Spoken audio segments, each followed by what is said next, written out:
Saya dengan mengucapkan basmalah, bismillahirrahmanirrahim, secara resmi webinar New Normal Life, program studi ilmu farmasi Stikes Muhammadiyah Sidap pada hari ini secara resmi saya nyatakan dibuka.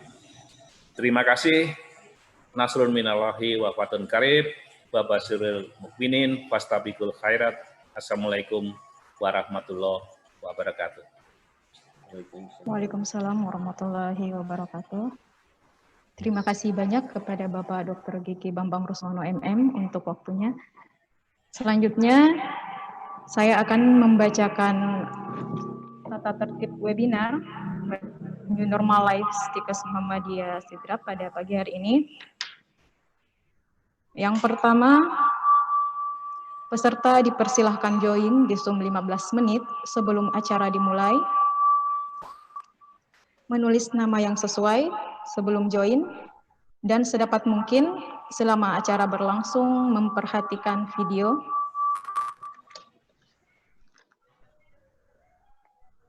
Yang kedua, peserta diwajibkan untuk menonaktifkan suara atau mic selama acara berlangsung, kecuali dipersilahkan oleh moderator.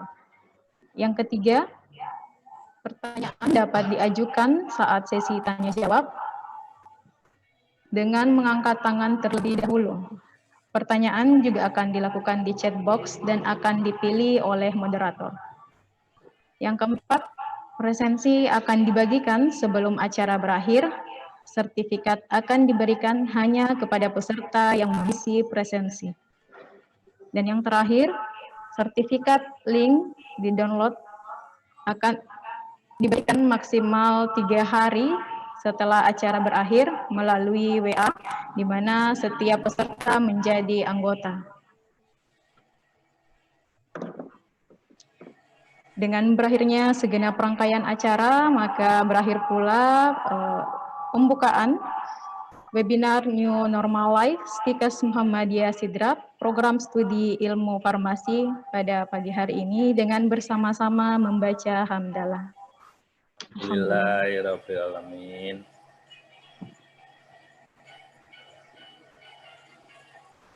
Berikutnya kita akan masuk ke acara inti, yaitu acara seminar, di mana ada 2 pemateri yang akan bergabung bersama kita pada pagi hari ini.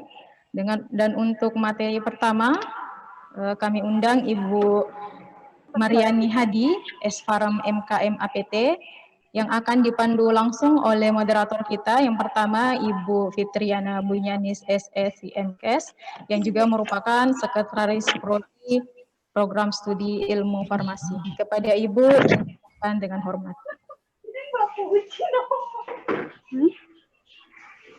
Cek. Terima kasih MC, dan langsung saja acara selanjutnya adalah acara inti yang kita tunggu-tunggu, yaitu penyampaian materi sekaligus diskusi yang nantinya ada sesi tanya jawab setelah pemateri menyampaikan materinya. Jadi kami akan membagi 2 sesi. Namun sebelumnya saya menyapa Bapak dan Ibu pemateri serta para peserta webinar terdahulu. Yang kami hormati Bapak Ketua Stikes Muhammadiyah Sidap, Bapak Dr. Gigi Bambang Rusmono MM. Yang kami hormati Ibu Mariani Hadi, S-Farm MKM Apoteker selaku pembicara pertama, dan beliau juga merupakan Ketua Umum Persatuan Ahli Farmasi Indonesia Pusat. Yang kami hormati Bapak Dr. Mansur Ibrahim MKes Apoteker selaku pembicara kedua. Yang kami hormati Bapak Ibu moderator Ibu Wahyuni LOD. Beliau juga adalah Ketua Program Studi Ilmu Farmasi Stikes Muhammadiyah Sidap, serta para peserta webinar hari ini. Assalamualaikum warahmatullahi wabarakatuh. Selamat pagi, salam sejahtera buat kita semua. Sebagaimana tercantum pada pamflet webinar yang kami share pada kesempatan hari ini, saya, Fitriana Bunyanis, diberikan amanah sebagai moderator pertama pada materi peran tenaga kefarmasian dalam menghadapi New Normal Life. Untuk itu, semua tentu sangat membutuhkan informasi, sekaligus sebagai upaya menyamakan persepsi sebagaimana kita harapkan bersama pada webinar hari ini. Baiklah, sebelum penyajian materi, saya membacakan sebelumnya kurikulum vitae pemateri pertama. Nama Ibu Mariani Hadi, S.Pharm, MKM Apoteker. Beliau lahir di Jakarta 21 September 1963. Beliau bekerja sebagai pegawai negeri sipil di Lembaga Kesehatan Militer Angkatan Darat. Beliau juga seorang dosen dan guru, dan sekaligus beliau juga adalah Ketua LSP Komunitas Farmasi Indonesia tahun 2017 sampai sekarang. Pengalaman organisasi beliau pernah menjabat sebagai Bendahara Umum PAVI Pusat, dan pada saat ini di tahun 2019 sampai sekarang, beliau diamanahkan, dipercayakan sebagai Ketua Umum Persatuan Ahli Farmasi Pusat. Untuk itu, untuk mengefisiensikan waktu kita, kami undang Ibu Mariani Hadi, S.Pharm, MKM Apoteker, untuk menyajikan materi pertama. Mari kita dengarkan, kita simak. Namun sebelumnya, yang setelah pemateri membawakan materinya, yang ingin bertanya, mohon di kolom partisipan itu tekan tombol raise hand jika ingin bertanya. Saya persilahkan kepada Ibu Mariani Hadi untuk menyajikan materinya. Terima kasih. Assalamualaikum warahmatullahi wabarakatuh. Terdengar suara saya, Bapak Ibu? Terdengar, Ibu. Assalamualaikum warahmatullahi wabarakatuh. Ya, yang terhormat Ketua Stikes Muhammadiyah Stikes, Bapak Dr. Bambang Lesmono. Yang saya hormati Kaprodi dan Sekretaris Prodi Muhammadiyah Sidrap Stikes, para peserta seminar, partisipan yang jumlahnya ini cukup lumayan banyak ya, saya lihat ada 377 orang pada hari ini. Baik, terima kasih atas kesempatan yang diberikan kepada saya. Pada hari ini saya diminta untuk membawakan mengenai apa sih peran tenaga teknis kefarmasian dalam menghadapi new normal life. Ya, slide. Ya. Slide-nya. Tolong ditampilkan slide-nya. Ya. Mana nih? Ya. Oke. Ya. Jadi kalau kita lihat sebetulnya peran TTK dalam menghadapi new normal life maupun dalam menghadapi kondisi-kondisi sebelumnya itu tidak jauh berbeda. Jadi kita pahami dulu, next slide. New normal life itu sebetulnya apa? Jadi kalau kita lihat definisi dari new normal, itu adalah perubahan perilaku untuk tetap menjalankan aktivitas normal.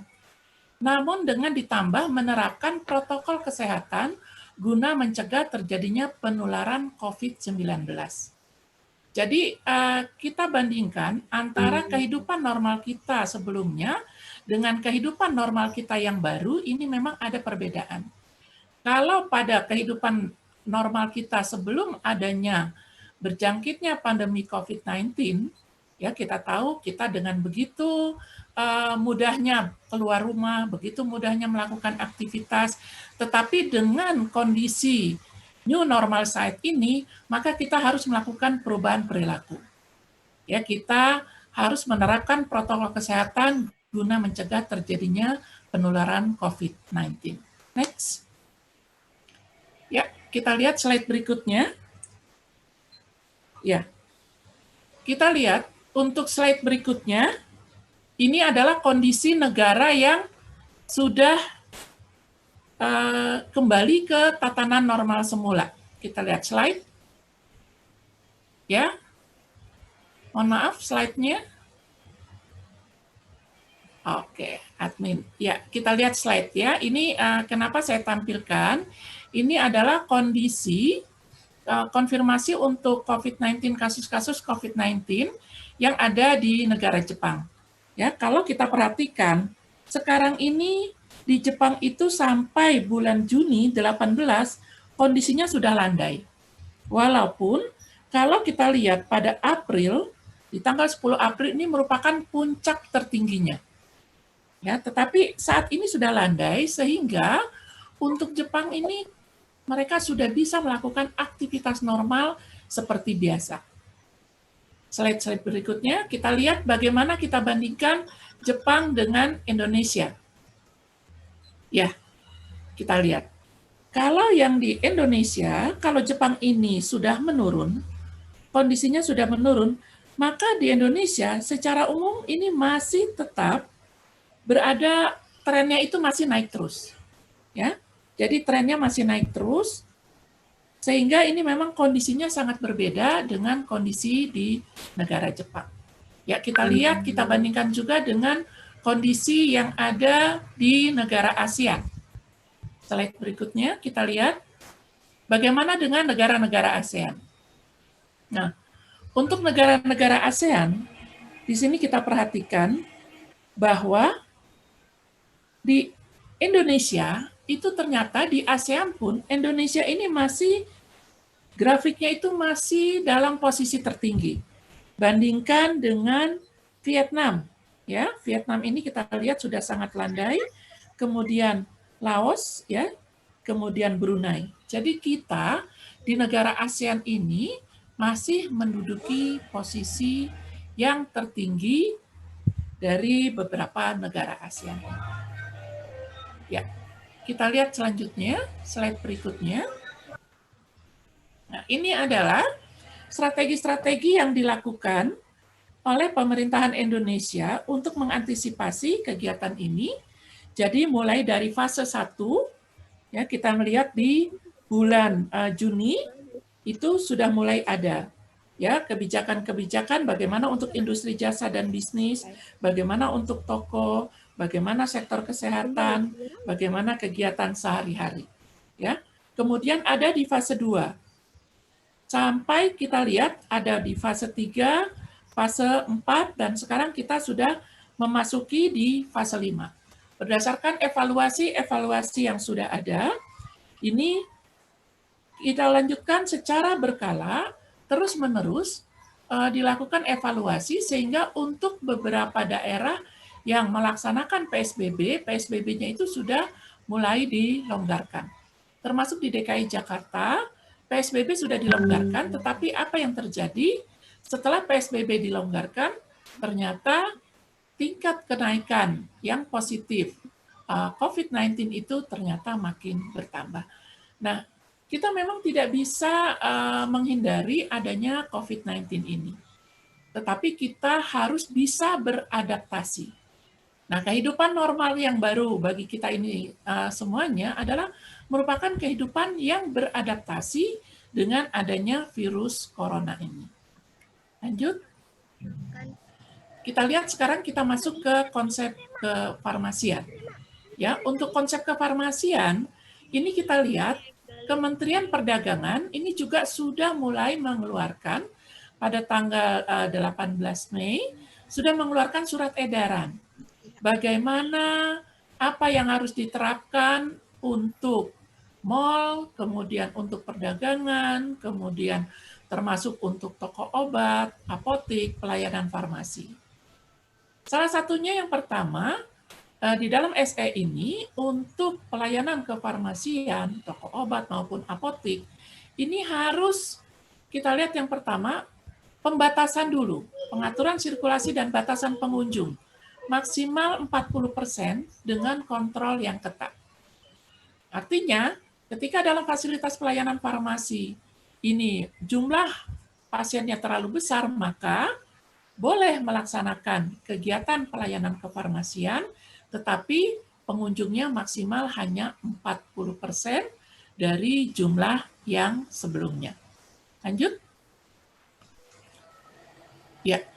Kemudian harus dipastikan juga bahwa semua petugas yang melaksanakan kegiatan dalam pekerjaan kefarmasian itu harus negatif COVID-19 berdasarkan hasil tes PCR atau rapid test. Ini yang harus kita perhatikan dalam kondisi new normal saat ini.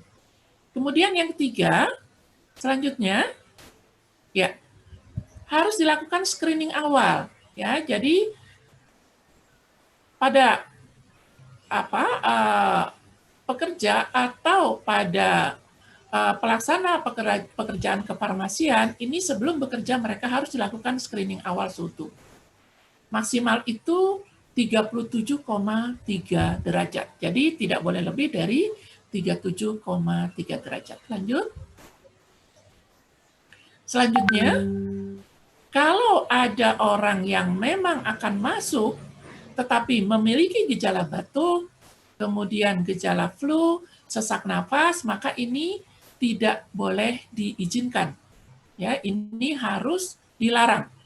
Tidak boleh diizinkan masuk ke dalam fasilitas pelayanan kefarmasian. Lanjut.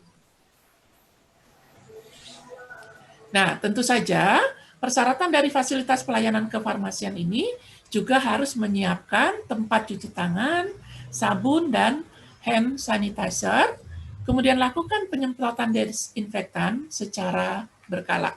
Ini yang diamanahkan atau yang diharapkan oleh Kementerian Perdagangan dalam pelaksanaan pekerjaan kefarmasian. Masih ada lagi, lanjut. Ini surat edarannya cukup banyak. Untuk konsumen tentu saja diwajibkan menggunakan masker dan menjaga jarak. Jarak itu 1,5 meter antara pasien yang satu dengan pasien yang lain. Lanjut. Kemudian pada saat melakukan antrian di kasir, maka jarak antrian di kasir ini minimal 1 meter dan maksimal itu adalah 5 orang. Ya, ini sudah menjadi kewajiban. Lanjut. Nah, ini fasilitas pelayanan kesehatan juga harus mengatur tata letak kursi di ruang tunggu dan jarak antara counter dan konsumen minimal 1 meter. Jadi itu, teman-teman sekalian, Bapak, Ibu, dan rekan-rekan para partisipan sekalian, inilah bedanya bagaimana pelaksanaan pekerjaan kefarmasian di fasilitas pelayanan kesehatan pada era normal sebelumnya dibandingkan dengan era new life, ya, normal yang baru, di era normal yang baru. Kemudian bagaimana dengan standar pelayanan kefarmasian? Kita lanjut, ya. Tentu saja untuk standar pelayanan kefarmasian ini tidak berbeda jauh dengan pelayanan-pelayanan sebelumnya, tetapi memang kita harus perhatikan bahwa protokol kesehatan untuk COVID-19-nya harus kita perhatikan. Kita tahu bahwa dalam persepan, dokter ini tentu saja akan melakukan persepan, kemudian persepan itu nanti akan diterima oleh tenaga kefarmasian. Nah, tentu saja sebelum dilaksanakan pemberian obat harus dilakukan analisis, ya, harus dilakukan monitoring dulu, kajian terlebih dahulu. Jadi ini yang harus kita perhatikan. Selanjutnya, setelah kita terima resep, kemudian kita analisis resep, kemudian nantinya kita berikan apa saja yang harus diperhatikan. Ya. Jadi kita tahu bahwa resep dokter ini nanti ada sebelum dilakukan penyerahan atau dispensing, maka kita lakukan dulu yang namanya pengkajian resep. Ya. Pengkajian resep, kemudian nanti ada dispensing, ada pelayanan informasi, ada konseling, dan monitoring terapi. Nah, ini sebetulnya pekerjaan-pekerjaan yang ada di fasilitas pelayanan kefarmasian, ya, selain dari pengadaan, penyimpanan, pemusnahan, pencatatan, dan pelaporan. Jadi untuk resep dokter ini tentu saja berkaitan dengan penyerahan. Kemudian di dalam pelayanan resep ini, yang harus kita perhatikan, ada kajian-kajian yang dilakukan sebelum dilakukan proses penyerahan. Kajian itu tentu saja kita harus perhatikan, lanjut slide-nya, Bagaimana dengan nama pasiennya? Bagaimana dengan umur? Ya, kemudian jenis kelamin dan berat badan. Kita harus perhatikan juga nama dokter, nomor surat izin praktek, alamat, nomor telepon, serta paraf, tanggal penulisan resep, dan unit asal resep. Ini harus kita perhatikan.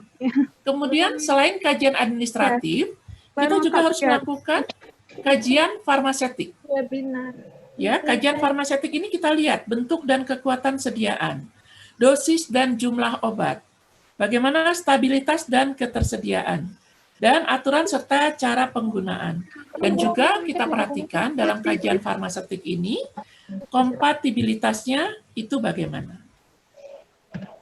Nah, selain kajian farmasetik, kajian administratif, kita juga harus lakukan kajian klinis. Ya, dalam kajian klinis nanti kita perhatikan ketepatan indikasi dan dosis obat, aturan cara dan lama penggunaan, duplikasi dan atau polifarmasi, reaksi obat yang tidak diinginkan, itu alergi, efek samping obat, manifestasi klinis lain, kontraindikasi, dan interaksi. Itulah kajian-kajian yang harus dilakukan sebelum kita melaksanakan pada tahap-tahapan berikutnya. Jadi, sekali lagi kalau bisa saya katakan bahwa tahapan pelayanan resep itu kita mulai dari penerimaan resep, kemudian pengkajian resep. Di setiap tahapan ini dilakukan upaya pencegahan terjadinya kesalahan pemberian obat atau medication error. Ya, setelah dilakukan pengkajian, maka dilakukanlah penyiapan sediaan farmasi dan bahan medis habis pakai. Tahap selanjutnya dilakukan pemeriksaan, dan terakhir baru dilakukan penyerahan disertai informasi obat. Nah, ini kita lihat, ada kalau kita lihat ranah dari tenaga teknis kefarmasian, ranah di pelayanan ini adalah dimulai dari pengkajian persyaratan administratif sampai dengan penyiapan sediaan farmasi dan BMHP. Nah, kemudian untuk dispensing, kita perhatikan untuk dispensing ini bagaimana penyiapan peracikan obat, bagaimana penyerahan obat, dan bagaimana pemberian informasi. Nah, untuk tahap dispensing ini harus kita perhatikan, harus kita penuhi prinsip-prinsip, yaitu tepat diagnosis, tepat pasien, tepat dosis, dan tepat cara dan interval pemakaian. Kemudian, selain itu juga tepat informasi. Ini yang kita perhatikan dalam pemenuhan prinsip-prinsip dalam dispensing obat. Kemudian kita perhatikan penyerahan dalam bentuk obat jadi atau bentuk racikan, ya, di dalam peracikan obat, ini mengurangi kemungkinan penjualan obat nafsa yang diresepkan secara ilegal. Ya, perhatikan efektivitas dan interaksi pada saat dijadikan racikan. Jadi kenapa sih obat yang sudah dibuat sedemikian rupa oleh suatu industri, tetapi kemudian oleh dokter itu tetap dilakukan peracikan? Ini tujuannya tentu saja untuk mengurangi kemungkinan penjualan obat, terutama golongan nafsa yang diresepkan. Ya. Tetapi di sini kita harus paham betul untuk inkompatibilitas karakteristik dari penyerahan obat itu tetap harus kita perhatikan. Ya, misalnya untuk obat yang disalut gula atau salut film. Ya, tentu saja obat salut gula dengan salut film ini sudah dibuat sedemikian rupa dengan tujuan-tujuan tertentu, menutupi rasa yang tidak enak, melindungi bahan obat dari pengaruh lembab, cahaya, dan sebagainya. Nah, untuk obat sugar yang berlapis sugar atau film, ini tentu saja tidak bisa kita lakukan peracikan. Kemudian untuk obat yang enteric coating, ya kita tahu bahwa obat enteric itu memang sudah dibuat sedemikian rupa dengan penyalur tertentu dengan tujuan bahwa obat tersebut harus tidak boleh hancur di dalam lambung karena tujuan-tujuan tertentu, apakah dia akan mengiritasi dan sebagainya. Nah, dengan obat-obat yang enterik ini kemudian dilakukan peracikan, tentu saja ini akan terlihat efektivitasnya bagaimana. Tentu saja tidak menjadi efektif kembali. Demikian juga dengan obat-obat yang modified release, ya, obat sustain release, obat control release, ya, extend release, itu mereka sengaja dibuat dengan kondisi tertentu agar pasien itu hanya bisa meminum obat dalam 1 hari itu cukup 1 kali. Yang harusnya 2 kali, yang harusnya 3 kali. Dengan modified release ini, maka bisa dipermudah. Nah, untuk obat-obat yang seperti ini, tentu saja kita harus perhatikan betul bahwa mereka itu tidak bisa dilakukan racikan, ya, tidak bisa dibuat dalam bentuk racikan, tetapi harus diberikan dalam bentuk aslinya. Nah, Bapak Ibu dan teman-teman sekalian, pekerjaan kefarmasian ini juga kita lihat ada pekerjaan aseptic dispensing, ya, untuk suatu rumah sakit tertentu. Ini juga kita harus perhatikan dan ini tetap dilaksanakan bagaimana merepacking, bagaimana mengadmixture obat-obat intravena, bagaimana preparasi untuk total parenteral nutrition, bagaimana untuk obat-obat sitostatika. Nah, semuanya ini tentu saja harus tetap dilakukan dan harus tetap memperhatikan protokol-protokol kesehatan yang diwajibkan. Ya, kita lanjut. Kemudian untuk penanganan resep yang bermasalah, ya. Untuk penanganan resep yang bermasalah, ini jangan lupa bahwa kita harus lakukan readback, ya. Jadi diverifikasi resepnya terlebih dahulu, ya. Kemudian minta PTK lain, ya, apoteker untuk memverifikasi, ya, resep-resep yang tidak jelas. Kemudian hubungi dokter penulis resep jika TTK atau apoteker tidak dapat membaca, ya, membaca resep. Kemudian kita harus hubungi dokter penulis resepnya. Jika dokter menyebutkan nama obat melalui telepon, maka lakukanlah readback kembali, ya, dieja tiap-tiap huruf. Apakah itu sudah benar? Ya, kalau di rumah sakit bisa juga menghubungi perawat, ya, jika dokter tidak dapat dihubungi perawat dan lihat rekam medik atau kartu anamnesis dari pasien. Ya, lanjut slide. Ya, oke, ini tadi sudah saya sampaikan, ya, bagaimana untuk penanganan resep bermasalah. Bagaimana penanganan resep yang tidak jelas? Berarti hal yang harus diperhatikan adalah yang pertama, tulisan di awal resep itu tidak boleh dititi dengan tulisan yang baru. Jika dokter dapat datang, maka dokter akan mencoret tulisan yang tidak jelas tersebut dan menulis perbaikan di atas coretan, kemudian membubuhkan parang. Resep dengan lebih dari 2 coretan ini harus diganti dengan lembar resep yang baru. Kesalahan penulisan tanggal pada resep harus diganti dengan resep yang baru. Ya, inilah penanganan untuk resep yang tidak jelas. Ya, next selanjutnya. Kemudian kita lihat untuk konseling, ya, pemberian konseling. Setelah dispensing, maka dilakukan konseling, maka konseling ini kita harus menggali masalah pasien dalam penggunaan obat, kita berikan informasi, kemudian lakukan verifikasi akhir. Tentu saja di sini apa yang disampaikan dokter tentang obat ini harus kita sampaikan, info yang sudah diketahui pasien itu apa saja, kemudian hasil yang pasien harapkan setelah pengobatan itu apa, ini di dalam konseling ini harus kita sampaikan, ya. Ini yang kita sebut dengan prime question. Nah, Bapak Ibu sekalian, itulah pekerjaan-pekerjaan kefarmasian yang kita lakukan di fasilitas pelayanan kefarmasian. Saat ini juga kita sudah mengenal adanya electronic prescribing.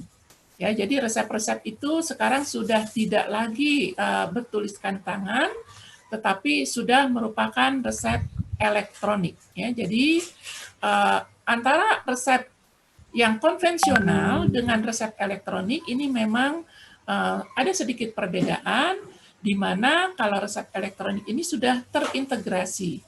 Ya, jadi dokter dengan farmasi ini sudah terintegrasi, sehingga pasien ini bisa langsung memberikan, farmasis ini nantinya bisa langsung memberikan kepada pasien. Ya, tetapi kalau yang konvensional, kita tahu bahwa dokter ini masih berhubungan dengan pasien, kemudian pasien berhubungan dengan farmasis, dan farmasis ini baru memberikannya kembali kepada pasien. Tentu saja elektronik prescribing ini sudah memutus rantai, dan untuk resep-resep yang kurang jelas ini menjadi agak terhindari karena resep-resep ini sudah merupakan suatu tulisan, ya, suatu ketikan, bukan lagi tulisan dokter yang kita tahu bahwa kadang-kala tulisan dokter itu memang agak sulit untuk dibacanya. Nah, kemudian kita bicara bagaimana dengan dugaan resep yang ilegal. Apa yang harus kita lakukan ketika kita menduga ada resep yang ilegal? Yang pertama, kita menahan pergerakan pelaku dengan mengulur waktu. Jadi, tidak melakukan konfrontasi langsung, baik secara fisik maupun secara verbal. Tetapi, kita ulur saja waktunya. Kemudian, kalau perlu, kita hubungi pihak yang berwajib, mengingat sebanyak mungkin informasi tentang pasien, dan menahan barang bukti dari resep tersebut. Itu yang bisa kita lakukan kalau ada dugaan resep ilegal. Ya. Untuk Indonesia sebetulnya bagaimana? Adakah perlindungan hukum untuk saksi pelapor? Ya, ini yang sampai saat ini memang masih menjadi pertanyaan kalau kita melaporkan kepada kepolisian, kemudian bagaimana perlindungan hukumnya? Nah, kita lihat untuk peran dan tanggung jawab farmasisnya di dalam pengelolaan sediaan nafza, ya, kita tahu bahwa begitu berperannya farmasis di dalam pengelolaan obat-obat nafza di sini, karena di pelayanan persepan ini sudah diatur sedemikian rupa untuk peredaran, penyimpanan, pemusnahan, dan pelaporan narkotika, psikotropika, serta prekursor farmasi. Ya, diatur dalam Permenkes 73 tahun 2016 tentang standar pelayanan kefarmasian. Siapa saja sih yang dapat memberikan, ya, next. Siapa saja yang dapat memberikan pelayanan resep nafza, ya, ini bisa berdasarkan Permenkes nomor 3, apotik, puskesmas, instalasi farmasi, rumah sakit, ya, instalasi farmasi, klinik, ini hanya dapat menyerahkan narkotika atau psikotropika kepada pasien berdasarkan resep dokter. Jadi, hanya berdasarkan resep dokter. Apa itu resep dokter? Kita tahu resep dokter itu permintaan tertulis dari dokter, bisa dokter gigi, bisa apoteker, ya, kepada apoteker, baik dalam bentuk paper, dalam bentuk kertas, maupun dalam bentuk elektronik, ya, untuk menyediakan dan menyerahkan obat bagi pasien sesuai dengan peraturan yang berlaku. Jadi, nafza kita tidak bisa terima kalau dia dalam bentuk kopi resep. Ya, resep-resep nafza, resep-resep narkotika, harus selalu kita ingat, harus kita terima, kita berikan pelayanan kalau memang resep tersebut adalah resep asli dari dokter. Lanjut. Langkah-langkah strategis bagaimana pencegahan penyalahgunaan resep nafza. Tentu saja yang paling penting ini adalah komunikasi antara dokter dengan farmasis. Ya, farmasi ini tentu saja harus memverifikasi, harus mengklarifikasi, harus mendokumentasi, kemudian identifikasi proses nafsa itu secara rasional. Ya, jadi untuk yang irasional harus bisa kita identifikasi. Jadi antara dokter, farmasis, dan pasien ini tentu saja harus ada komunikasi yang baik, ya, terutama antara dokter dengan farmasis. Bagaimana kewenangan persepan nafsa? Kita lihat next. Ya, untuk kewenangan persepan nafsa berdasarkan keputusan Menteri Kesehatan tahun 2017 untuk alprazolam, ya, di sini ditetapkan bahwa dokter umum itu tidak diizinkan menulis alprazolam. Psikiater itu hanya boleh 2 minggu per kasus, ya, maksimum 30 tablet per bulan. Kemudian internis psikosomatik itu maksimum 5 hari per bulan. Nah, untuk lorazepam ini dipersyaratkan hanya boleh 30 tablet per bulan, ya. Sementara untuk diazepam ini juga bisa 30 tablet per kasus, ya. Kemudian kita lihat batasan-batasannya. Bagaimana kalau kita menghadapi resep palsu? Ya, kita waspadai resep palsu. Kita lihat di dalam resep ini ada alprazolam. Ini tidak dapat diresepkan oleh dokter umum. Ya, jadi kalau kita lihat resepnya ini dikeluarkan oleh dokter umum. Kemudian tertulis alprazolam, ya, sebanyak 20 tablet. Maka kita sudah harus waspada. Nah, berarti ini pastilah resepnya adalah resep palsu. Karena dokter umum itu tidak dapat meresepkan alprazolam. Kemudian kalau kita lihat lagi, ya, kita identifikasi lagi resep-resepnya. Ini tidak memuat nama, surat izin praktek, alamat, dan nomor telepon dokter. Ya, jadi ini Bapak Ibu, teman-teman sekalian, hal-hal yang harus kita perhatikan di dalam pelayanan kefarmasian, di dalam praktek pelayanan kefarmasian, bukan hanya kita melaksanakan identifikasi, bukan hanya kita melaksanakan kajian-kajian pada saat kita menerima resep, ya, kita juga harus melakukan kajian administrasi, ya, kemudian kajian-kajian lainnya, tetapi juga kita waspadai bagaimana jika menghadapi resep-resep palsu, bagaimana kita menghadapi resep-resep yang irasional. Nah, ini kita lihat salah satu upaya di era normal yang baru sekarang ini, bahwa apotek-apotek itu sudah menggunakan pembatas, ya, biasanya kalau yang bagus itu dibatasi dengan mika, kemudian mereka sudah harus bermasker, kalau perlu harus menggunakan face shield, ya, dalam pelaksanaan pelayanan kefarmasian. Dan juga tentu saja protokol-protokol yang lain itu harus diperhatikan, terutama sering-sering cuci tangan dengan sabun, sering-sering menggunakan hand sanitizer, supaya kehidupan yang kita jalani ini, walaupun ini dianggap sebagai kehidupan normal yang baru, tetapi kita semua bisa terhindar dari penyakit COVID-19 yang memang entah sampai kapan kita tidak tahu berakhirnya, karena para pakar menyatakan sebelum vaksin ini ditemukan maka COVID-19 ini belum bisa berakhir, sehingga yang bisa kita lakukan adalah kita harus beradaptasi dengan COVID-19 ini melalui kehidupan normal yang baru. Demikian Bapak Ibu, teman-teman sekalian, apa yang bisa saya sampaikan dalam kesempatan ini. Selebihnya, kurang lebihnya saya mohon maaf. Wabillahi taufiq wal hidayah. Wassalamualaikum warahmatullahi wabarakatuh. Waalaikumsalam Ya, saya warahmatullahi serahkan ke wabarakatuh. moderator.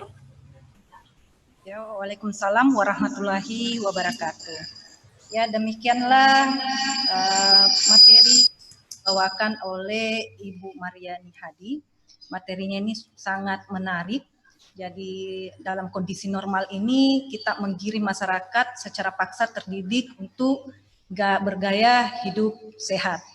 Kemudian yang paling pentingnya adalah penanganan resep yang bermasalah dan tidak jelas. Berikut juga dengan pekerjaan kefarmasian, mulai dari pengkajian resep sampai dengan pemantauan. Ya, sekarang kita tiba pada sesi tanya jawab. Jadi sesi tanya jawab ini yang pertama, saya buka sesi pertama. Yang ingin bertanya, silakan menekan tombol partisipan, karena saya melihat partisipan sampai saat ini itu mencapai 400. Jadi sebelum bertanya, silahkan raise hand di partisipan, kemudian kami akan tunjuk. Oke, ini sudah ada penanya yang raise hand. Ibu siapa? Mbak Nuning Nurhayati. Silahkan menyebutkan institusi dari mana, Ibu? Saya Nuning Nurhayati dari Apotek Utama Raya Madiun. Izin bertanya. Saya di sini sering dapat resep. Resep itu ternyata dari mantri. Sedangkan mantrinya itu mantrinya itu kan berdinas di rumah sakit. Lah mantrinya itu dapat top surat rumah sakit, sedangkan isinya itu psikotropik. Selama ini kan saya memang nggak pernah saya kasih. Saya tanya ke pasiennya, ini dari dokter siapa? Katanya dari Pak ini. Nah, dia spesialis atau apa? Ternyata dia seorang perawat. Lah yang saya tanyakan apa yang harus saya lakukan? Sedangkan resep itu sering masuk ke apotek, tapi terus saya tolak. Cukup sekian, terima kasih. Ya, baik. Baik, Langsung saya jawab. mungkin saya Atau ini untuk ini dulu? sekaligus ya, Ya, yang tiga. sekaligus silakan. Oke, Ibu Eni Hikmawati, silahkan Ibu, Mbak Eni Hikmawati, sebutkan nama institusi dari mana, asal daerah dari mana. Ibu Eni. Ya. Assalamualaikum warahmatullahi wabarakatuh. Waalaikumsalam warahmatullahi wabarakatuh. Kenalkan, saya Eni Hikmawati, saya bekerja di Puskesmas Songgon, Kabupaten Banyuwangi. Ingin bertanya Ibu, di Puskesmas itu kita sering menerima resep polifarmasi, 2 jenis atau 3 jenis obat dengan indikasi hampir serupa. Kita kan berpikirnya Puskesmas itu pelayanan tingkat pertama, jadi biasanya obat yang diberikan itu dianjurkan yang paling sederhana. Nah, jika kita mengkonfirmasi ke dokter, dokternya bersikeras tetap memberikan 2 atau 3 macam obat itu bersamaan. Nah, itu bagaimana Ibu? Apa kita tetap memberikan sesuai perintah dokter atau bagaimana?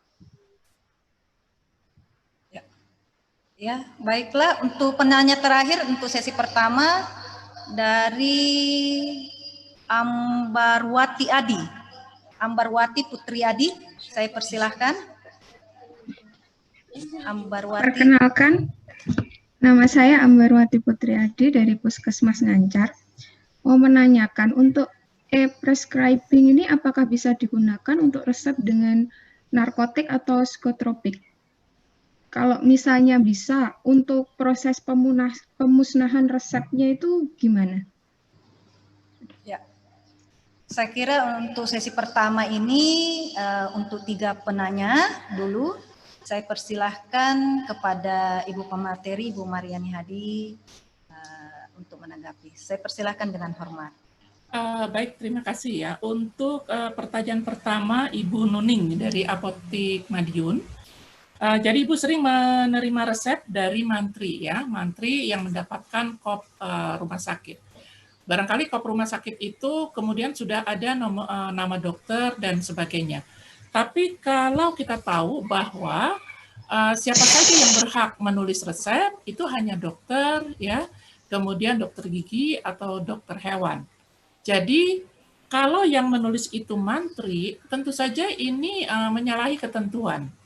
Ya, walaupun apalagi obatnya itu adalah obat psikotropika. Ya, ini tentu saja tidak bisa diterima karena nanti di awal-awal itu kita lakukan kajian administrasi dulu. Kita lihat dulu siapa nama dokternya, kemudian nomor izinnya bagaimana, ya tanggalnya berapa, SIP-nya berapa. Ini harus lengkap. Jadi dalam kajian administrasi itu memang harus jelas bahwa yang mengeluarkan resep, apalagi itu resepnya adalah resep psikotropik, itu haruslah seorang dokter. Jadi kalau mantri yang menulis di sini tentu saja Ibu tidak salah ketika Ibu mereject ya atau menolak resep tersebut. Jadi itu ketentuannya. Kalau misalnya pasiennya bersikeras, maka tetap disampaikan ke pasien bahwa yang berhak menulis resep itu adalah dokter dan pasien tersebut tetap harus berhubungan dengan dokter. Ya, itu untuk jawaban yang pertama. Kemudian untuk jawaban yang kedua dari Ibu Eni Hikmawati untuk resep polifarmasi di puskesmas. Ya, jadi untuk polifarmasi ini memang kajiannya itu adalah kajian klinis. Jadi untuk kajian klinis ini memang harus dilakukan oleh apoteker yang berwenang melakukan kajian klinis. Ketika ada obat yang menurut apoteker itu merupakan obat-obat polifarmasi, maka apoteker itu sebetulnya berhak saja ya untuk mengurangi. Tetapi ini harus didiskusikan dengan dokternya. Jadi tentu saja untuk mengurangi ini harus didiskusikan kepada dokternya. Nah, bagaimana kalau antara dokter dengan apoteker dalam hal ini tidak mengalami kesepakatan gitu ya. Jadi memang harus dicari kesepakatannya seperti apa supaya jangan sampai kita itu dianggap menyalahi apa yang sudah diberikan oleh dokter. Biasanya kalau dokter itu diberikan masukan-masukan yang baik, nanti dokter itu akan memahami. Tetapi memang selaku farmasis, kita harus paham betul ya bagaimana melakukan koordinasi, bagaimana melakukan konsultasi dengan dokter. Jadi pendekatan secara persuasif itu tetap dibutuhkan. Jadi kita tidak boleh langsung mengambil kesimpulan begitu saja, tetapi ini kita harus koordinasikan dengan dokter yang bersangkutan. Ya, ini kemudian pertanyaan yang ketiga dari Ambarwati, ya, ini juga dari Puskesmas. Untuk electronic prescribing, ini sekarang sudah bisa dilakukan baik untuk resep umum maupun untuk resep-resep psikotropika dan narkotika. Kemudian bagaimana pemusnahannya, penyimpanannya? Jadi sebelum dimusnahkan, tentu saja resep-resep tersebut harus disimpan terlebih dahulu. Sama kondisinya seperti resep-resep yang konvensional, jadi kita harus simpan terlebih dahulu. Saat ini misalnya resep tersebut harus disimpan selama 5 tahun. Nah, setelah 5 tahun berarti resep-resep itu harus harus dimusnahkan. Bagaimana pemusnahannya? Kita ikuti juga ketentuan yang sudah ada. Kita harus buat berita acara, kemudian kita dalam berita acara itu kita cantumkan resepnya mulai dari tahun berapa sampai tahun berapa beratnya, ya, pemusnahannya dengan cara apa, kemudian siapa saksinya, dan itu nantinya harus kita kirim ke Badan POM atau juga ke suku dinas kesehatan. Jadi itu yang harus kita lakukan ketika kita menerima resep, apakah itu resepnya resep umum ataukah juga resepnya adalah resep narkotik atau psikotropik dalam bentuk e-prescribing. Itu semuanya harus dilakukan sama sesuai dengan ketentuan-ketentuan yang ada. Ya, demikian yang bisa saya jawab. Terima kasih.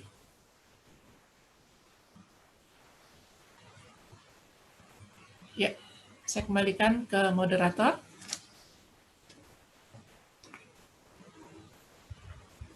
Ya, Ibu Fitriana masih Ya, di... oke. Ya.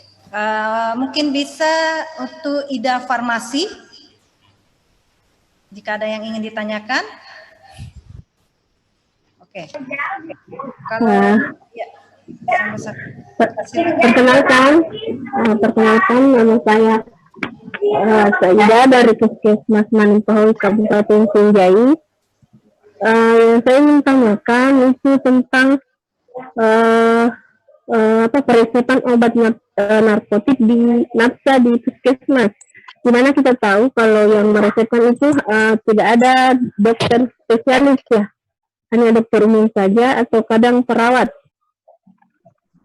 Terus yang kedua masih menjadi tantangan bagi kami yaitu adanya keegoan dari dokter itu sendiri, di mana kita sebagai tenaga farmasi, apalagi kita kan bukan masih belum jadi apoteker, kita masih dianggap dokter lebih tahu tentang obat. Jadi bagaimana peran kita lah, bagaimana sikap kita apabila ada dokter yang tidak mau mendengarkan maksudnya dari kita farmasi, kajian dari kita. Ya, Terima kasih, Bu. Langsung saja dijawab oleh Ibu. Ya. Baik, jadi kalau untuk peresepan obat-obat nafsa, ya kita tahu ada ketentuannya sendiri, siapa saja yang berhak meresepkan obat-obat nafsa ini. Kalau memang tidak ada dokter spesialis, yang jelas ini dokter itu bisa saja meresepkan, tetapi misalnya untuk obat-obat tertentu ya, kalau alprazolam tadi kan sudah pasti itu tidak boleh dilakukan oleh dokter umum ya, itu harus dokter spesialis. Tetapi kalau hanya memang di puskesmas itu ada obat-obat seperti kodein ya mungkin, itu kan termasuk juga obat-obat narkotika, itu sebetulnya masih bisa saja diresepkan. Asalkan yang meresepkan lagi-lagi adalah dokter. Nah, untuk obat-obat yang lainnya yang memang tidak boleh oleh dokter, ini puskesmas ini kan merupakan pelayanan kesehatan tingkat 1. Harusnya dokter itu juga paham untuk orang-orang tertentu yang memang tidak bisa dilakukan atau tidak bisa ditangani di PPK 1, harusnya ini dilakukan rujukan supaya mereka bisa mendapatkan dokter spesialis ya. Nah, nanti dokter spesialis itu bisa membuat dan Tuhan. Jadi masalah konsep itu tadi kan di puskesmas ini ternyata apotekernya tidak ada, itu ya. Apotekernya tidak ada hanya TTK. Kemudian TTK ini dianggap tidak selevel ya dengan dokter. Memang kedepannya untuk puskesmas pun harusnya ini ada apoteker ya. Jadi apoteker itulah yang nantinya bisa berkoordinasi dengan dokter ya. Jadi untuk persepan itu tetap harus mengikuti kaidah-kaidah yang ditetapkan.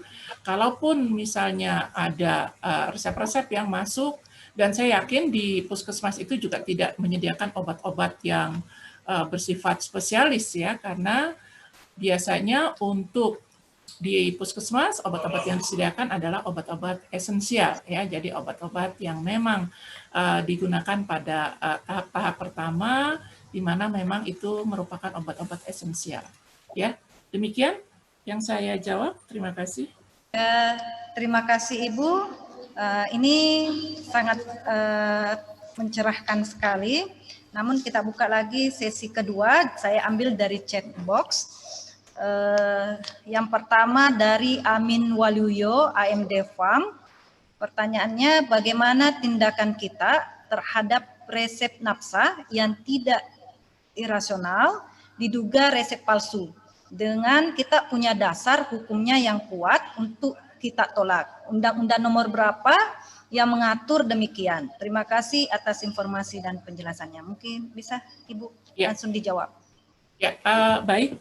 Jadi untuk resep nafsa ini memang sudah jelas ada di Permenkes ya.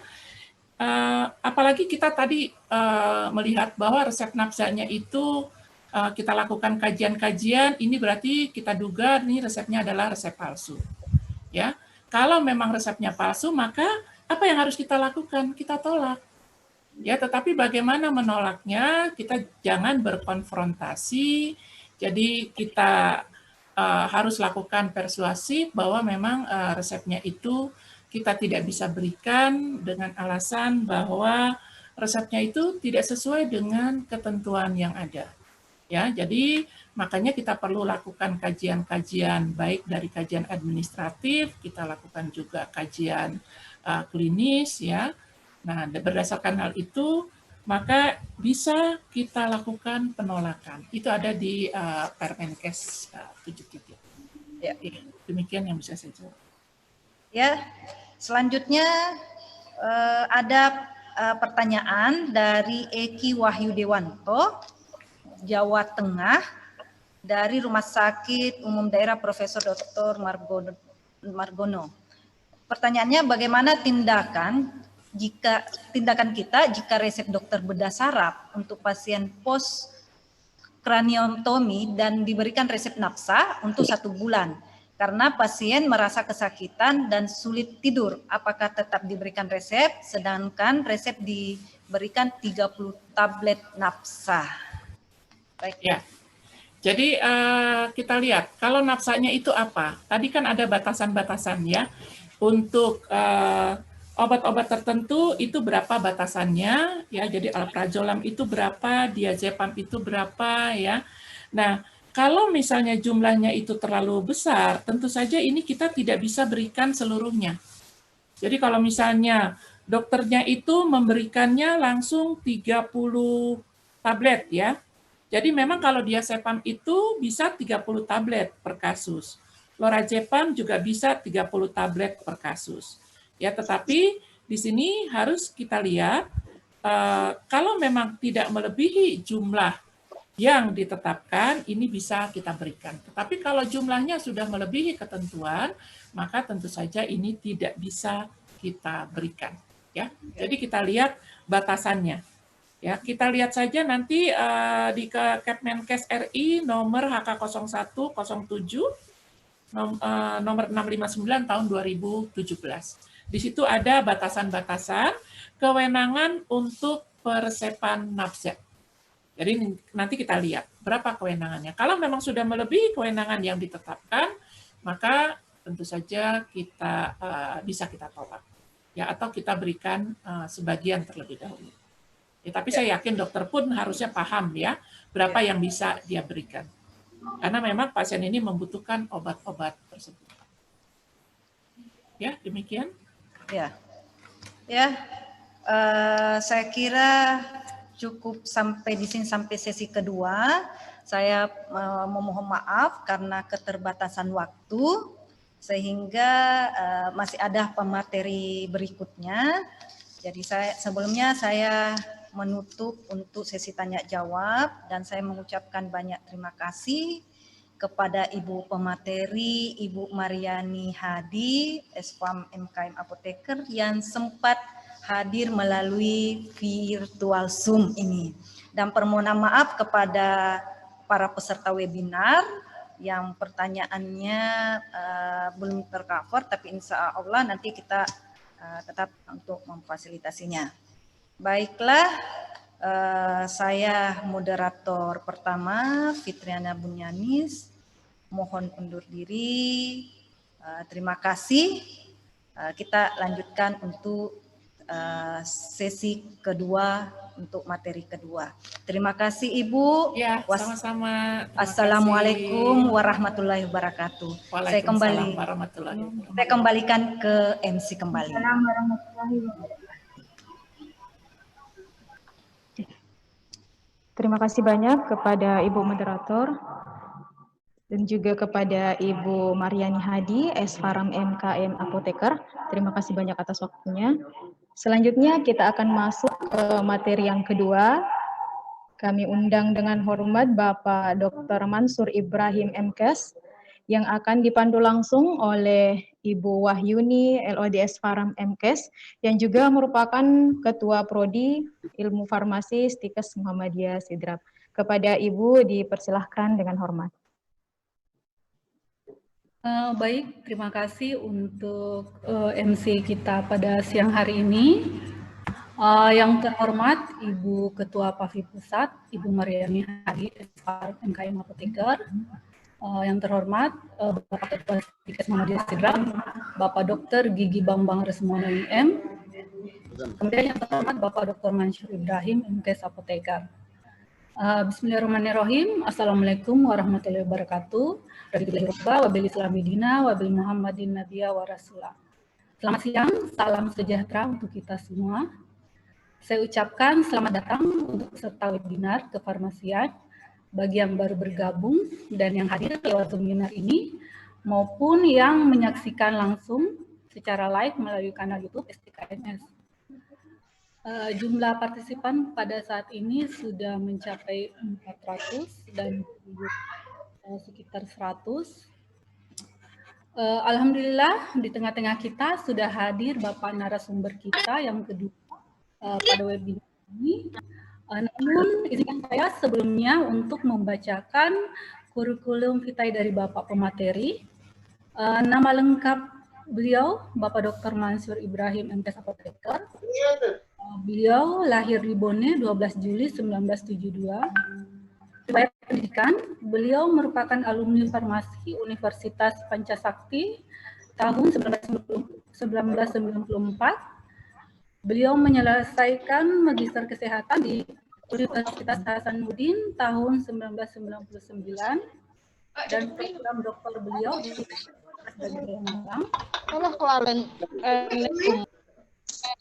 Riwayat publikasi, juga merupakan seorang peneliti kesehatan Islami dan sangat aktif mempublikasikan hasil-hasil penelitiannya. Tercatat ada 13 jurnal yang sudah beliau publish, dan satu di antaranya pada tahun 2020 ini dengan judul Efek Hepatoprotektif dari Seral sebagai antioksidan dan peradangan pada tikus untuk pencegahan kanker payudara. Mohon maaf kalau salah Bapak. Kemudian yang tidak kalah pentingnya, beliau merupakan seorang pendiri dan pemilik PT Ismu Pharmaceutika Indonesia yang kita kenal dengan PT IVI, merupakan salah satu pabrik obat tradisional yang ada di Pakalar, Sulawesi Selatan. Dan produknya ini, kalau saya tidak salah ingat itu ada satu yang terkenal itu yang Vitalbumin, namanya Ivalmin ya Pak. Sesuai dengan judul webinar kita pada siang hari ini yaitu New Normal Life. Kita ketahui bersama kita sedang berada di fase new normal life, di mana kita harus hidup berdampingan dengan virus corona dengan tetap mematuhi protokol kesehatan yang ada, yaitu dengan selalu menggunakan masker, rajin cuci tangan, serta menggunakan hand sanitizer. Namun ada hal yang tidak kalah pentingnya, yaitu kita harus tetap menjaga daya tahan tubuh kita. Dengan rajin mengkonsumsi multivitamin, khususnya sedan herbal, untuk menghadapi new normal life ini. Untuk itu sangat tepat dengan materi yang akan dilakukan oleh Bapak narasumber kita, Bapak Dr. Mansur Ibrahim, MKes Apoteker. Untuk itu kepada beliau kami persilahkan dengan hormat.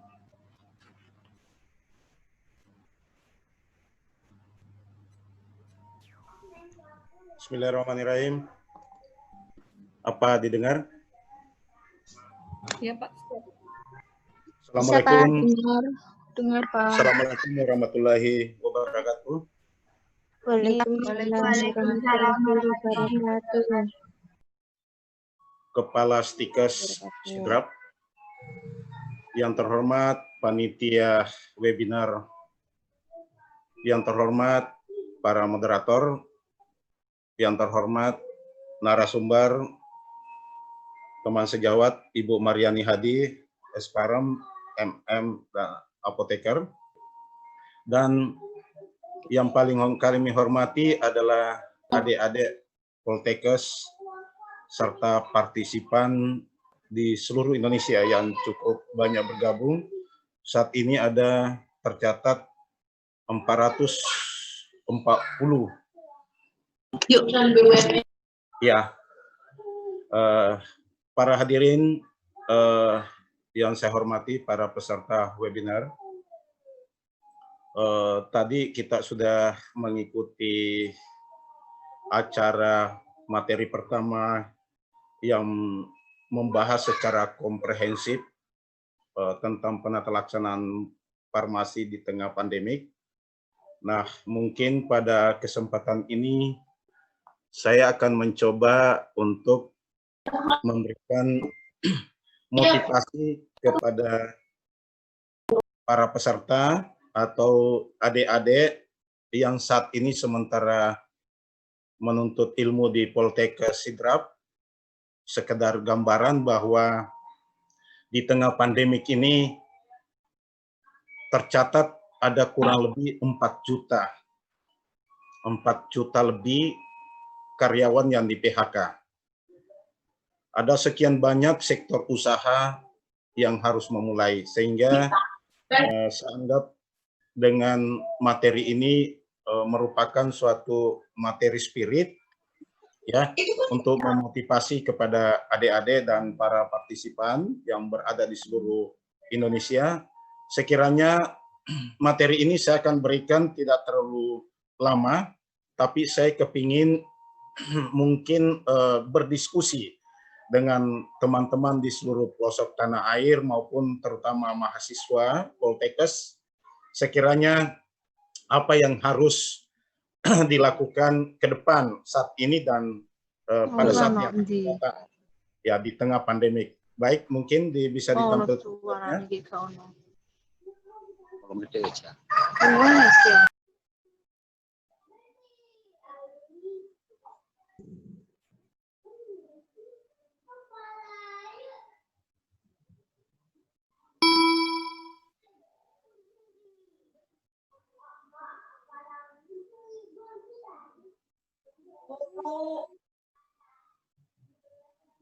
Sambil menunggu slide ditampilkan oleh panitia, jadi para hadirin sekalian, saya harap pada nanti ini akan kita diskusi, siapa tahu di antara ada peserta partisipan yang saat ini mungkin sebagai pekerjaannya sebagai pegawai negeri, tapi kepingin juga mendirikan sektor usaha di bidang farmasi. Demikian juga buat adik-adik mahasiswa. 1 tahun kemarin saya mungkin memberikan motivasi, saya bawakan materi seminar nasional di Palu, di Untat. Salah seorang mahasiswa yang notabene masih semester 4, mampu berwirausaha. Apa bisa ditampilkan, Bu? Atau kami yang... Halo? Kok malah ngawir-ngawir ini? Halo? Moderator? Ya, halo. Apa bisa ditampilkan atau kami yang... Iya, Pak. Ya, orang dulu adiknya kono. Tolong untuk peserta di mute dulu. Ya, Ramik. Nama Pak Mansur tak.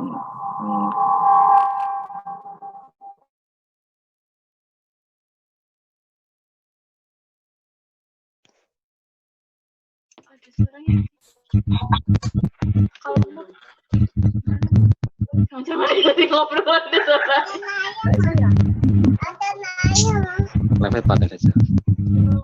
Ada nih, Mas. Apa ya? Oke, iso.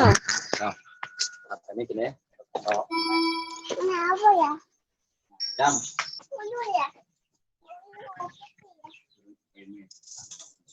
Oh, bener kayak. Pasti mood suaranya agak jelas, mau denger yang mana nih? Atau panitia bisa mood dulu peserta mau di mood. Aduh, mengganggu sekali.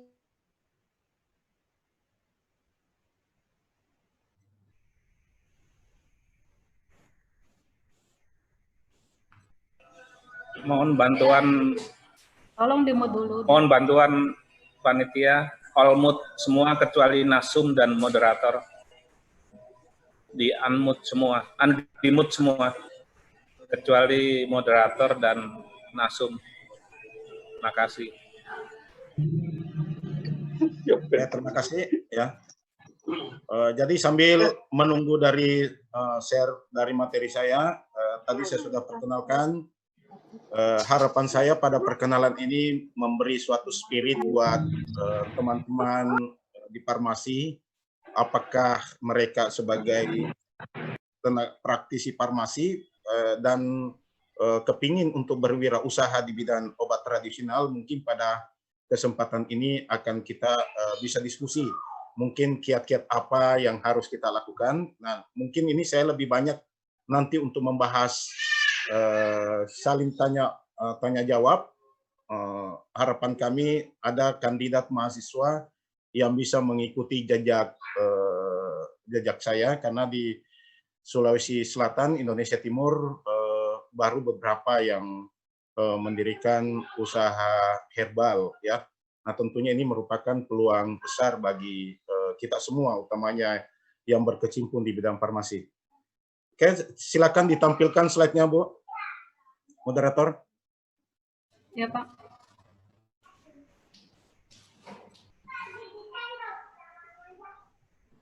Sudah tampil, Pak.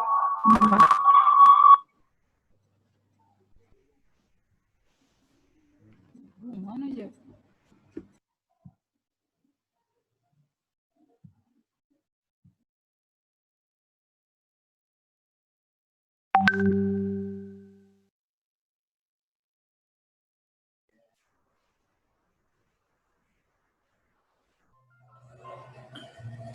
Mohon panitia, moderator, dan nasum jangan di-mute. Mohon panitia, moderator, dan nasum jangan di-unmute, jangan di-mute. Kalau tidak bisa ditampilkan, ya mohon di-share saja kepada teman-teman semua, para peserta dan partisipan. Masih ada kendala, Bu?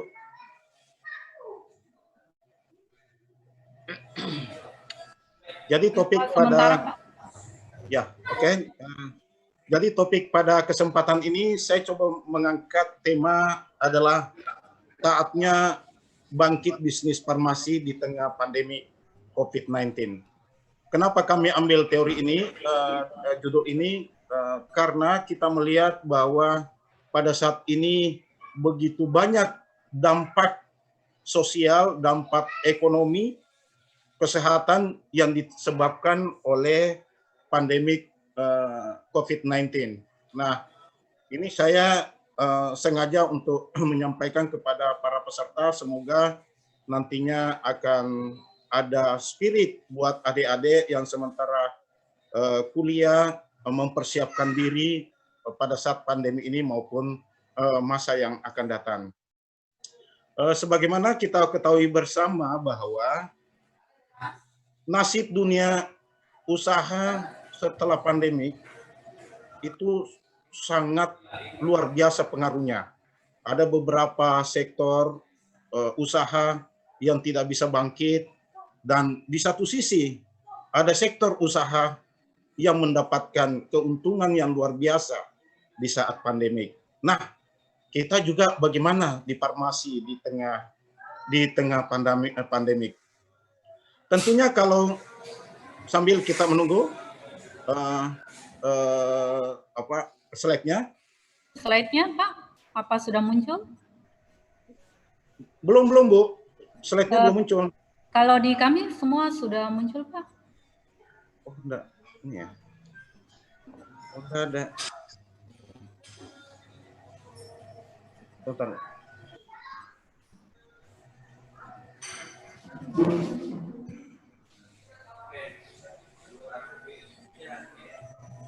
Di peserta sudah muncul semua, Bu, ya? Iya, Pak, sudah muncul.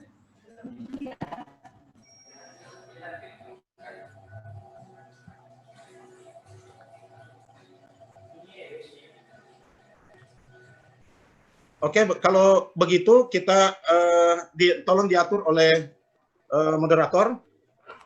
Jadi tadi saya sudah sampaikan bahwa beberapa sektor usaha ya mengalami dampak yang cukup besar, ya, utamanya di sektor perhotelan, kemudian transportasi, penerbangan, banyak sekali sektor yang bermasalah.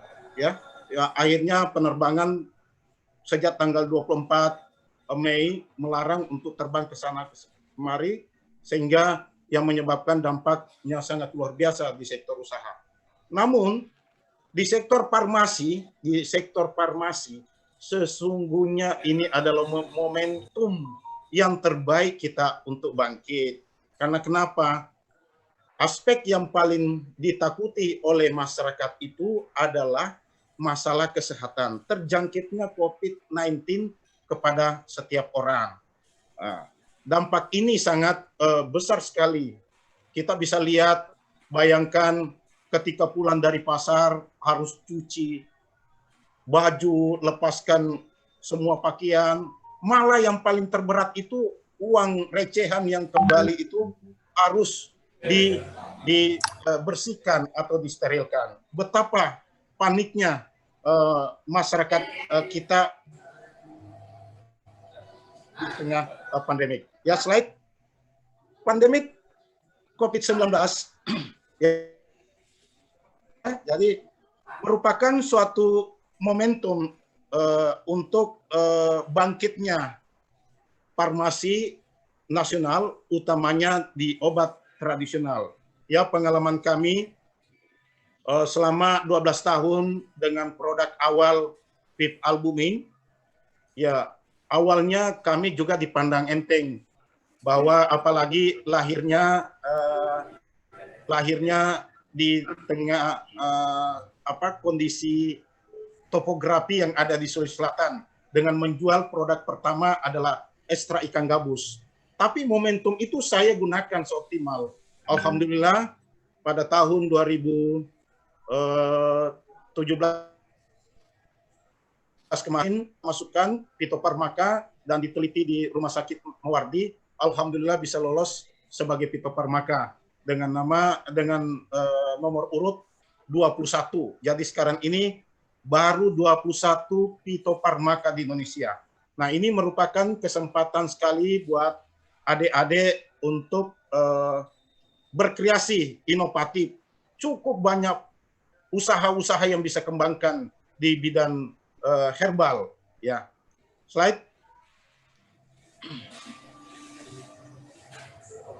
Nah, beberapa produk di tengah pandemik ini di dunia medsos kita sering mendengar banyak dari WA, banyak dari SMS maupun dari Facebook, ya, untuk mengklaim pengobatan COVID-19. Nah, salah satu suplemen yang paling banyak beredar di pasaran yaitu Imbos. Imbos pada tahap awal sekitar bulan Mei kuartal 1 itu sampai kehabisan di stok baik di distributor maupun di apotik karena semua masyarakat ini kepingin untuk mencari obat apa yang dipakai untuk mempertahankan diri agar tidak terjangkit dari COVID-19. Nah, selain itu, slide.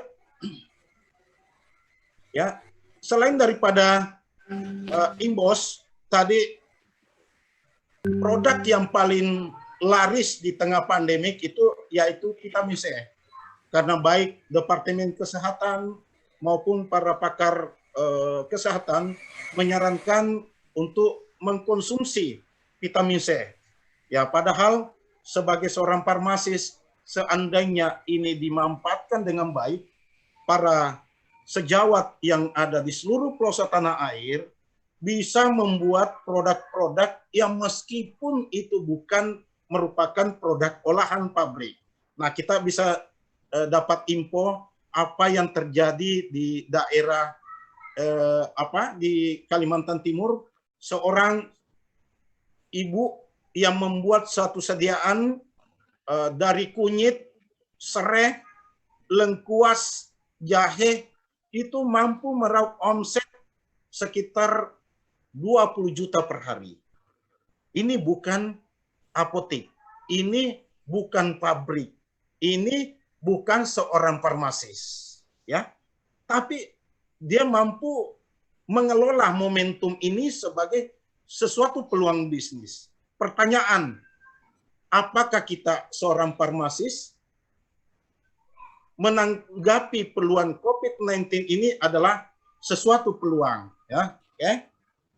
Nah, para hadirin peserta webinar yang kami hormati, makanya pandemik COVID-19 ini saatnya harus digunakan secara optimal, ya, para praktisi farmasi, adik-adik sekalian yang bergelut di dunia kesehatan maupun farmasi pada khususnya, momentum ini jangan tidak digunakan. Sayang sekali, ya. Saya sendiri di Makassar setiap hari orang konsul tanaman apa yang perlu dikonsumsi dan lain sebagainya. Dan setiap hari kita bisa mendapatkan omset paling kurang 20 juta sehari. Nah, ini yang kita mau bahwa adik-adik Poltekkes maupun para partisipan farmasi yang berada di seluruh pelosok tanah air, sekiranya momentum ini bisa digunakan optimal. Dan itu sangat sederhana, nanti kita akan coba diskusi, itu sederhana sekali. Kita bisa PIRT, bisa UKOT, bisa UMOT, yang tidak usah IOT dulu berbicara, IOT prosesnya panjang. Tetapi hanya dalam waktu 3-5 hari, kita bisa mengizin proses izin, bisa mendapatkan UKOT, UMOT, dan lain sebagainya, dan secara resmi, sediaan farmasi yang kita buat itu bisa diterima di masyarakat dan diakui secara hukum. Slide. Nah, kenapa pada awalnya saya memilih topik bahwa saatnya harus bangkit di tengah pandemi? Saya dengan sedikit kecewa, setiap kami diundang di dunia kampus, baik yang mau mendirikan apoteker dan lain sebagainya, selalu saya berikan masukan bahwa saatnya kita jangan farmasi hanya belajar obat sintetik, belajar fitokimia, belajar mikro, belajar sajian 1, 2, 3, dan analisis. Tetapi kalau kita berkacamata seperti yang terjadi di Cina, coba kita bisa bayangkan salah satu teman saya di Sangdong yang kami kunjungi, mungkin kalian kalau mau kepingin share videonya akan saya share. Seorang asisten apoteker bisa menghasilkan omset dalam bentuk minuman sekitar 1.200 US dollar per hari hanya dengan memproduksi minuman. Seorang asisten apoteker mempekerjakan kurang lebih 60.000 karyawan. 60.000 karyawan. Ini juga merupakan ke depan sesuatu mimpi saya. Masa teman-teman di Cina bisa memproduksi dengan mendapatkan omset sebesar itu. Ya, hanya memproduksi satu produk, tapi pas moving bisa dikirim ke Filipina, ke Jepang, ke India, ke Eropa, dan sebagainya. Hanya produk seperti empong, ya, yang dari serai, jahe, kunyit, lengkuas, hanya mereka menggunakan akar cuma satu tanaman. Akan tetapi begitu saya tanya omsetnya, minimal sehari mendapatkan omset 1.200 US dollar. Begitu besarnya, padahal satu produk. Nah, ini kami selalu sampaikan setiap saya bawakan kewirausahaan.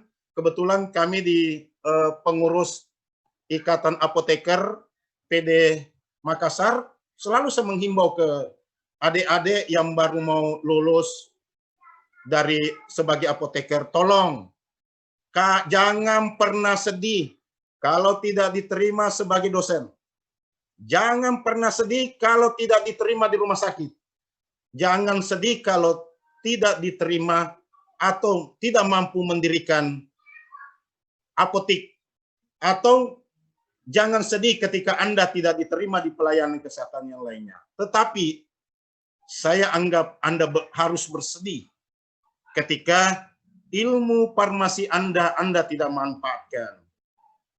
Betapa besarnya ilmu farmasi yang kita dapatkan mulai dari semester 1 sampai dengan selesai, kita diajari dengan ilmu-ilmu membuat sediaan farmasi, utamanya herbal, kita bisa manfaatkan, kita bisa gunakan untuk kemaslahatan. Di samping bisa menambah pundi-pundi ekonomi.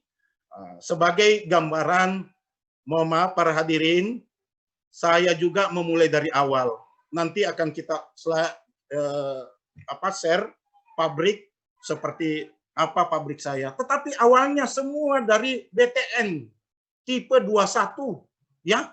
Di situ saya ekstrak, di situ saya kemas, di situ gudang saya, di situ kita melayani apotek, rumah sakit, serba terbatas.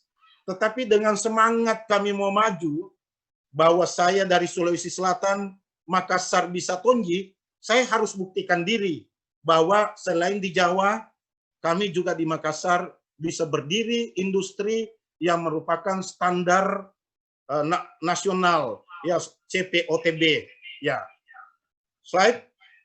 Ya, jadi para hadirin yang kami hormati, saya coba memperkenalkan di tengah pandemik ini salah satu produk andalan yang merupakan riset dari PT Ismut Pitomedica. Jadi perlu kami sampaikan apa itu PT Ismut. Ismut saya ambil dari salah satu bahasa Al-Quran, surat Al-Fatihah, Ihdinas Siratal Mustaqim, ya. Semoga mendapat petunjuk pada jalan lurus. Nah, dari sekian ribu tanaman yang kami lakukan tinjauan kepustakaan, akhirnya kami memutuskan untuk berdasarkan hasil in silico, memutuskan untuk membuat suatu formulasi dari bonggol nenas dengan jintan hitam dengan nama paten yaitu Stropit. Ya, Stropit ini sudah mendapat izin dari Badan POM dengan klaim untuk memelihara kesehatan pada tahun 2017. Kenapa saya mengatakan ini adalah produk inovasi? Karena selama ini yang kita ketahui bahwa nenas memang sering ibu-ibu pakai sebagai sumber makanan, sumber buah, dan lain sebagainya. Akan tetapi yang kami buat ini adalah dari bonggol nenasnya.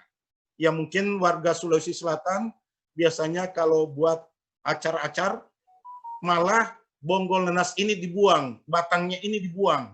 Kenapa? Karena keras, agak sulit dicerna. Padahal di sini Allah sudah menciptakan bromelain tertinggi hanya ada pada bonggol nenas. Ya, jadi produk ini dikenal dengan nama patennya yaitu Stropit, Strong Vitality, yang terdiri dari bonggol nenas dengan Nigella sativa, ya, 300 mg. Klaimnya untuk memelihara kesehatan.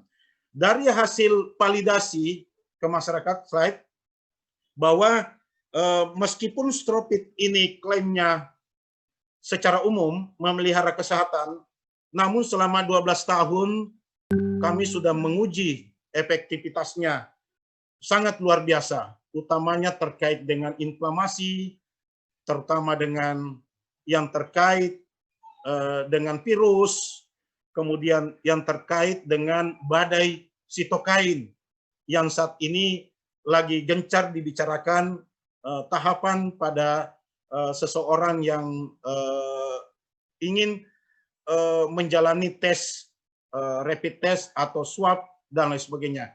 Nah, para hadirin yang kami hormati semua, bahwa produk ini sudah kita lakukan tinjauan kepustakaan yang luar biasa. Ya, semua jurnal-jurnal Scopus sudah mencantumkan dari komposisi ini. Kita lihat slide. Ya, bagaimana kandungan Stropit ini, bahwa kandungan dari bromelain dan timoquinone itu sangat baik untuk meningkatkan daya tahan tubuh, utamanya pada saat pandemi ini. Nah, beberapa sudah kita lakukan yang di Rumah Sakit Dadi Makassar pada pasien COVID-19 dari Pelni, kurang lebih 43 orang kita berikan dengan kombinasi bromelain dengan jintan hitam ini dengan nama Stropit. Alhamdulillah semua hasilnya membaik. Demikian juga di Universitas Brawijaya, semua pasien yang sudah positif hasil tes swab terus diberikan dengan Stropit kombinasi bromelain dengan jintan hitam, hasilnya pada hari kelima semua negatif. Slide.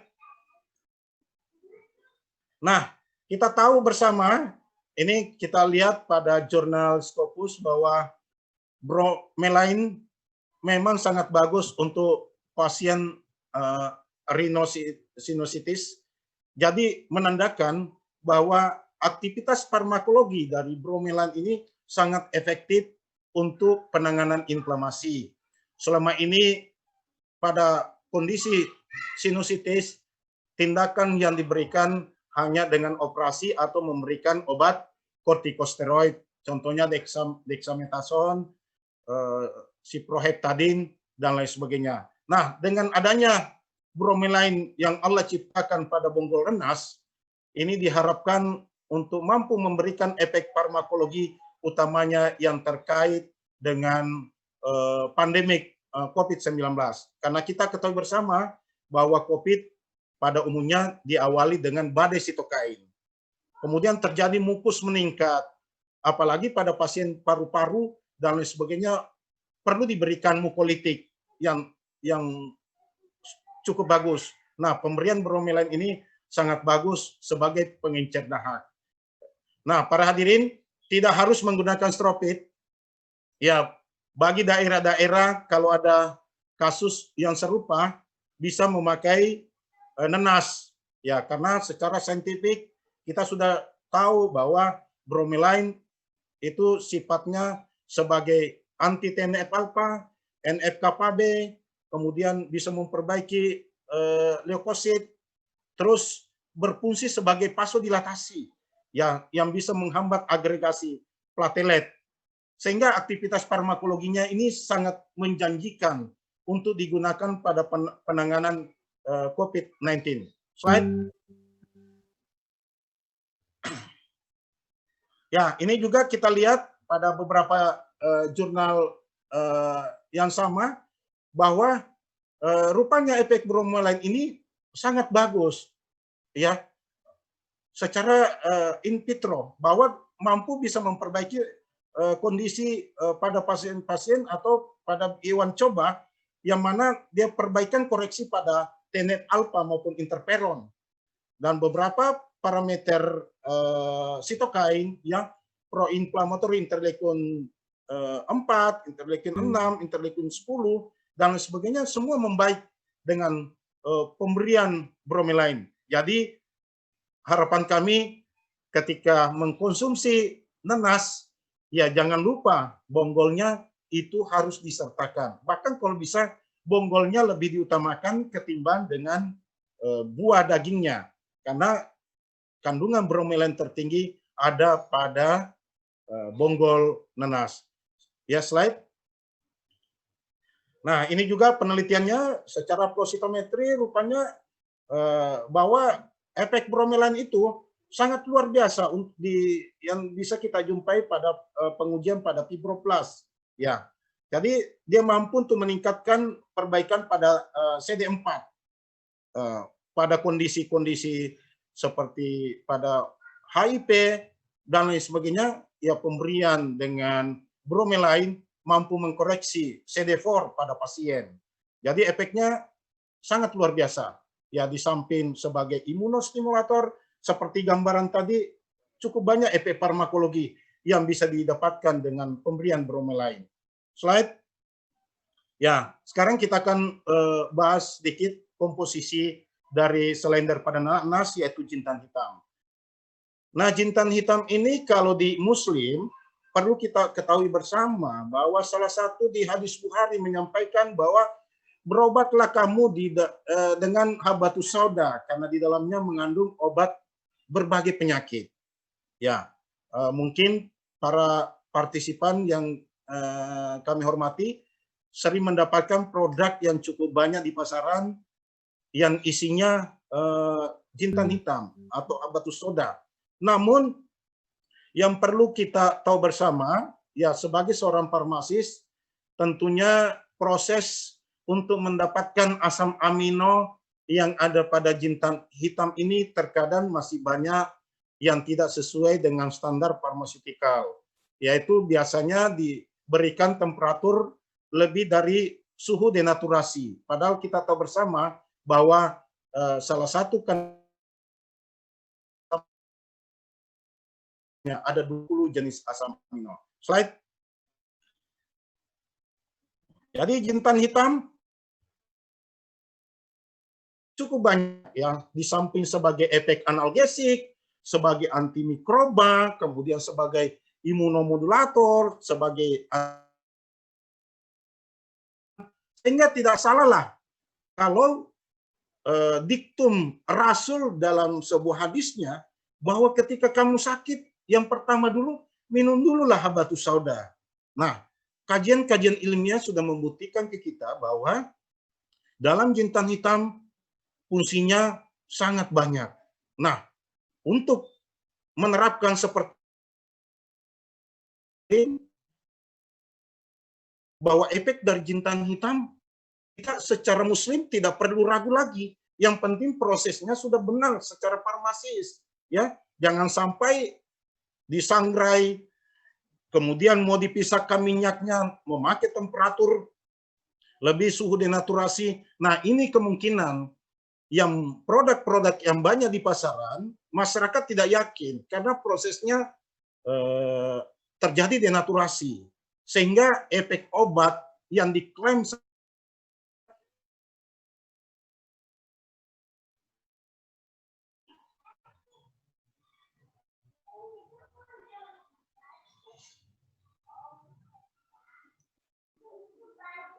ya, jadi ini ada efek dari juga penelitian mengenai habatus sauda.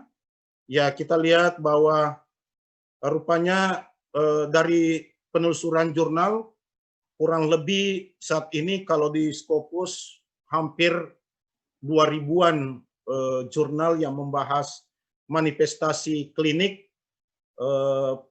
terhadap penggunaan habatus sauda.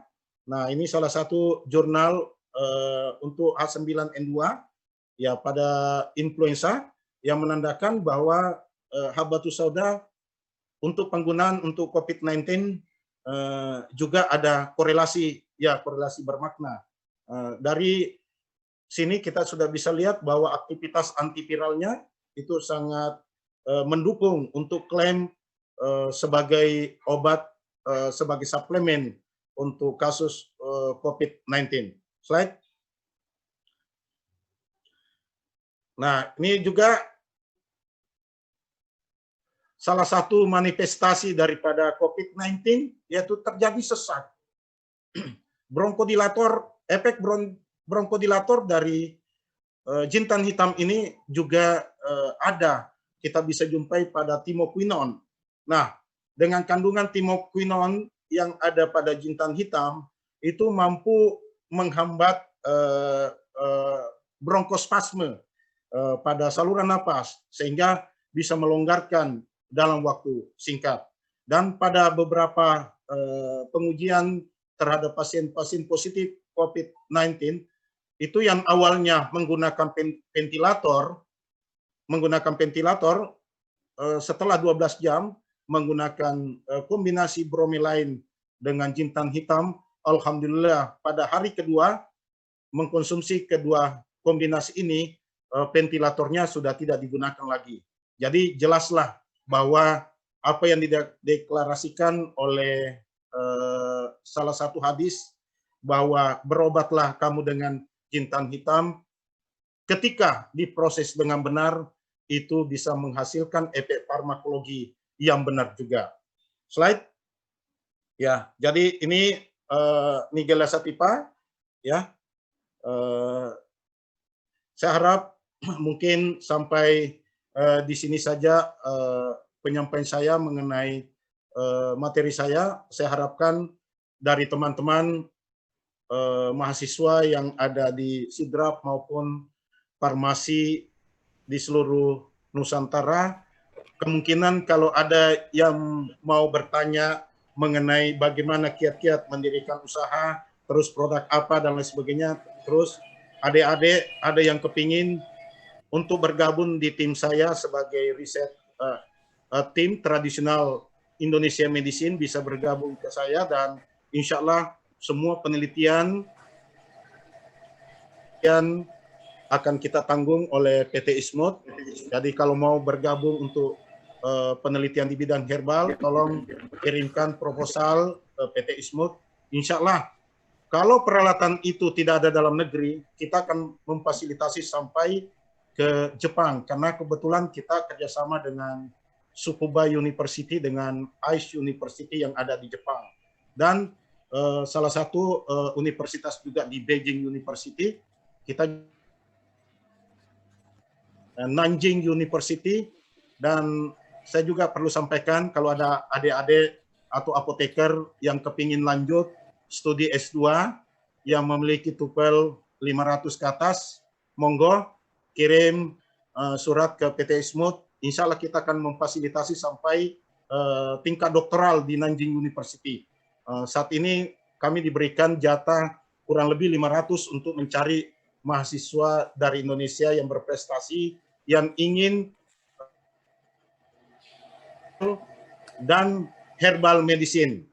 Tapi tentunya satu persyaratan yaitu TOEFL, dan itu cukup beasiswanya sekitar 4.000 RMB, 40.000, jadi cukup bisa hidup karena harga di sana tidak jauh beda dengan di Jawa Timur, ya. Kita masih bisa dapat makanan 10.000, 12.000 nasi pecel plus ayam gitu. Oke, demikianlah, mohon maaf ada gangguan tadi di laptop saya, tidak bisa sinkron dengan apa yang ditampilkan oleh panitia. Saya akhiri dengan ucapan wabillahi taufiq wal hidayah, wassalamualaikum warahmatullahi wabarakatuh. Waalaikumsalam warahmatullahi wabarakatuh. Demikian pemaparan materi yang dibawakan oleh Bapak Dr. Mansur Ibrahim. Alhamdulillah Bapak, materinya sangat menarik. Ada beberapa yang sempat saya catat tadi, Bapak. Yang pertama itu bahwa pandemi COVID-19 ini merupakan momentum terbaik untuk industri obat, khususnya obat tradisional. Kemudian kita farmasis bisa menggunakan kesempatan ini untuk membuka peluang-peluang usaha, terutama untuk adik-adik farmasi kita. Kemudian kita sebagai farmasis harus bersama-sama mengembangkan obat tradisional.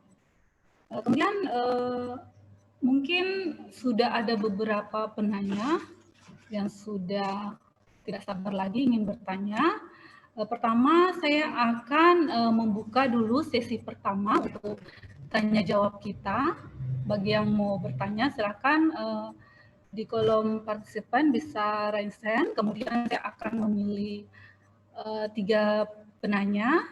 Kemudian di sesi 2 nanti akan kami pilih dari chat box. Jadi silakan bertanya dengan menulis nama dan alamat institusi. Ya. Kira-kira sudah ada yang ingin bertanya? Silakan raise hand-nya. Mega Purnamasari. Atas nama Mega Purnamasari. Mega Purnamasari.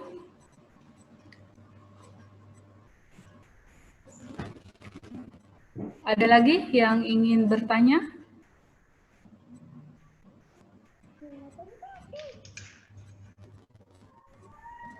Mega Purnamasari. Kalau tidak ada Sri Yuliana masih muda mati.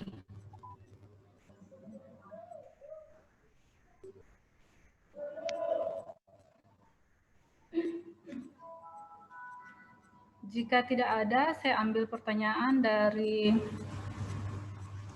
chatbox saja. Mana?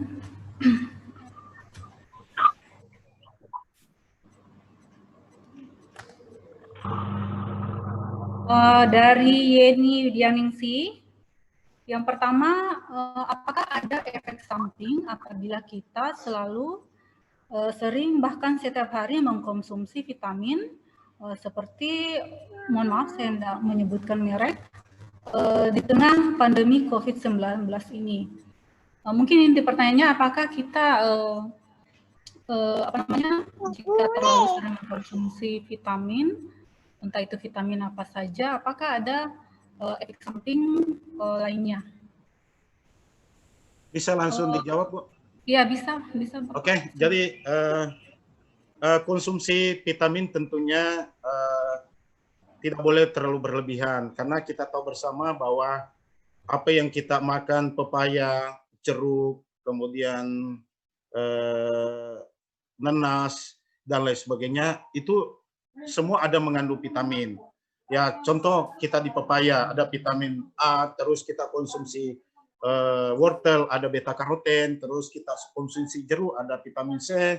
Nah, tentunya yang kita ingin itu adalah proses keseimbangan, ya. Seperti kita tahu bahwa seperti vitamin C hanya dibutuhkan 50 mikrogram, jadi pemakaian terlalu berlebih itu akan dikeluarkan lewat urin.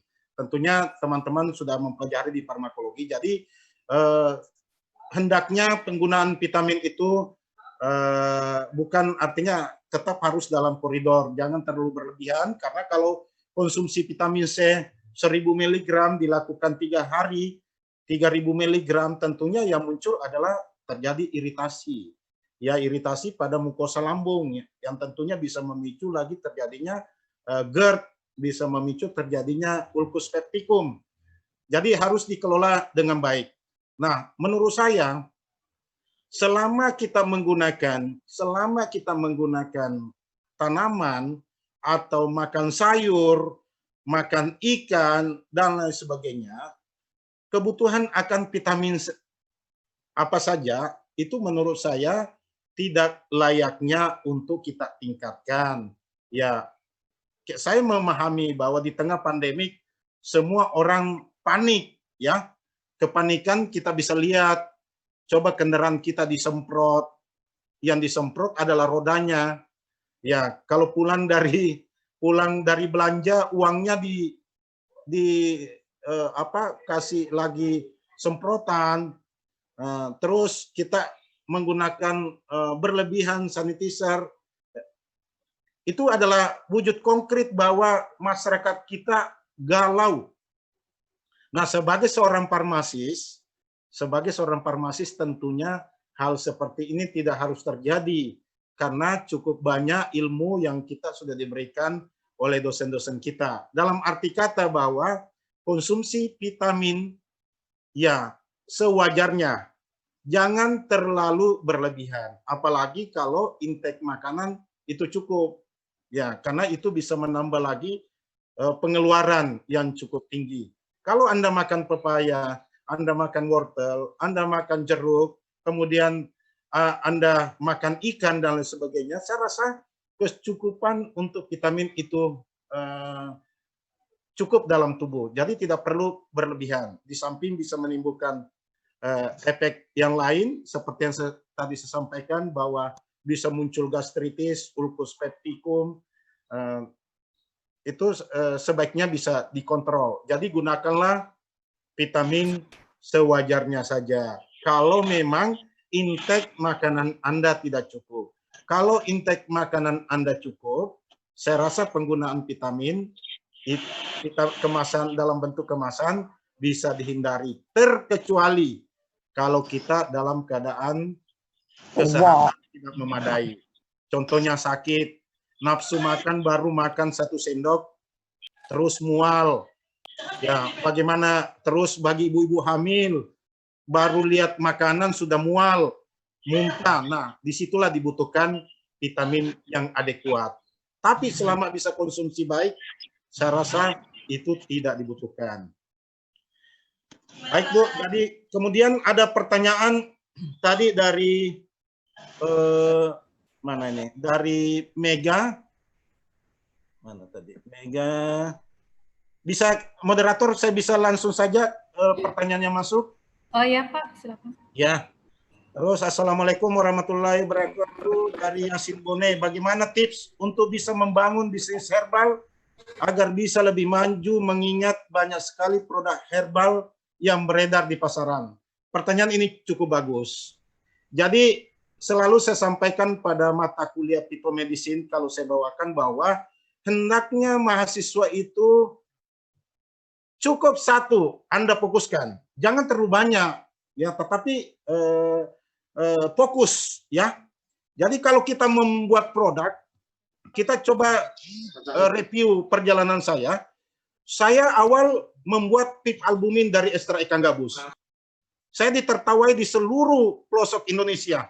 Kok ada penjual ikan masuk di rumah sakit? Kok ada penjual ikan masuk ke apotek, klinik, dan lain sebagainya. Membawakan ikan gabus, ini bukan tempatnya.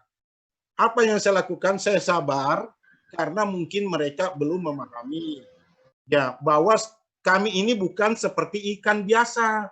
Prosesnya tidak mengalami denaturasi, sehingga sangat bermanfaat untuk meningkatkan kadar albumin. Jadi atas nama siapa ini?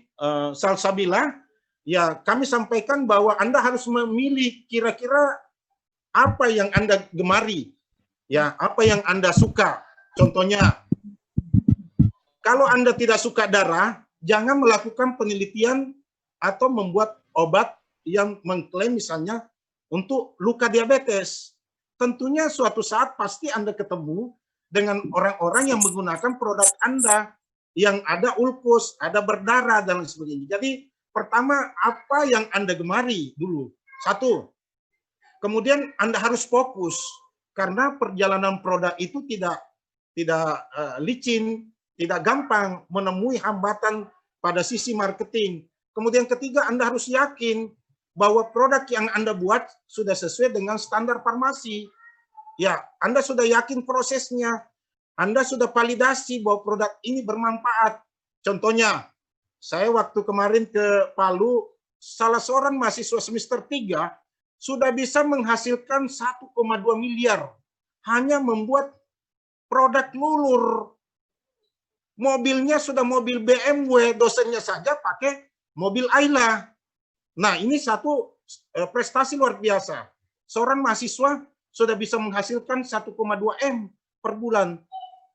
Tidak mengganggu aktivitas kuliahnya, baru semester 3 dan lain sebagainya. Kenapa dia bisa lakukan? Karena dia fokus. Kemudian dia jiwai. Apalagi zaman sekarang, zaman milenial, zaman teknologi, yang mana kita tidak perlu ada salesman di Aceh, tidak perlu ada di Banyuwangi, tidak perlu ada di Bali, tidak perlu ada di Medan, tapi kita bisa menjual. Manfaatkanlah teknologi itu sebaik mungkin. Jadi itu saya sarankan bahwa harus fokus. Kemudian produk itu harus bermutu, ya. Jangan sampai Anda membuat asal-asalan, pasti akan ditinggal oleh pasar, ya. Ya, saya sekarang ini memproduksi stropik, alhamdulillah kewalahan produksi karena semua pada minta. Barusan saya kirim ke Jawa Timur minta 60 juta. Hari ini minta ada lagi 70 juta. Ya, alhamdulillah hasilnya sangat luar biasa. Karena kenapa? Kita fokus. Kemudian kita yakin apa yang kita produksi. Penanya lain, saya dari Kabupaten Sinjai bertanya bagaimana cara bergabung dengan herbal medicine. Apakah bisa bukan dari apoteker atau hanya D3 saja yang berminat dengan produk stropiknya? Bagaimana cara pesannya? Waduh, saya rasa ini tidak ada menjadi masalah kalau untuk pesannya. Terus tidak harus dengan apotek karena ini herbal medicine. Nah, itulah saya sampaikan buat adik-adik semua. Saya sampaikan tadi salah satu teman saya di Sandong hanya dengan asisten apoteker, tapi sudah mampu menjual miliaran per hari hanya membuat satu sediaan produk. Ya, satu sediaan saja, tidak banyak. Dia membuat suatu minuman yang volumenya sekitar 750 ml. dijual dengan harga kurang lebih 100 yuan, berarti 30.000. Mampu menghasilkan omset sebulan sekitar 4 juta.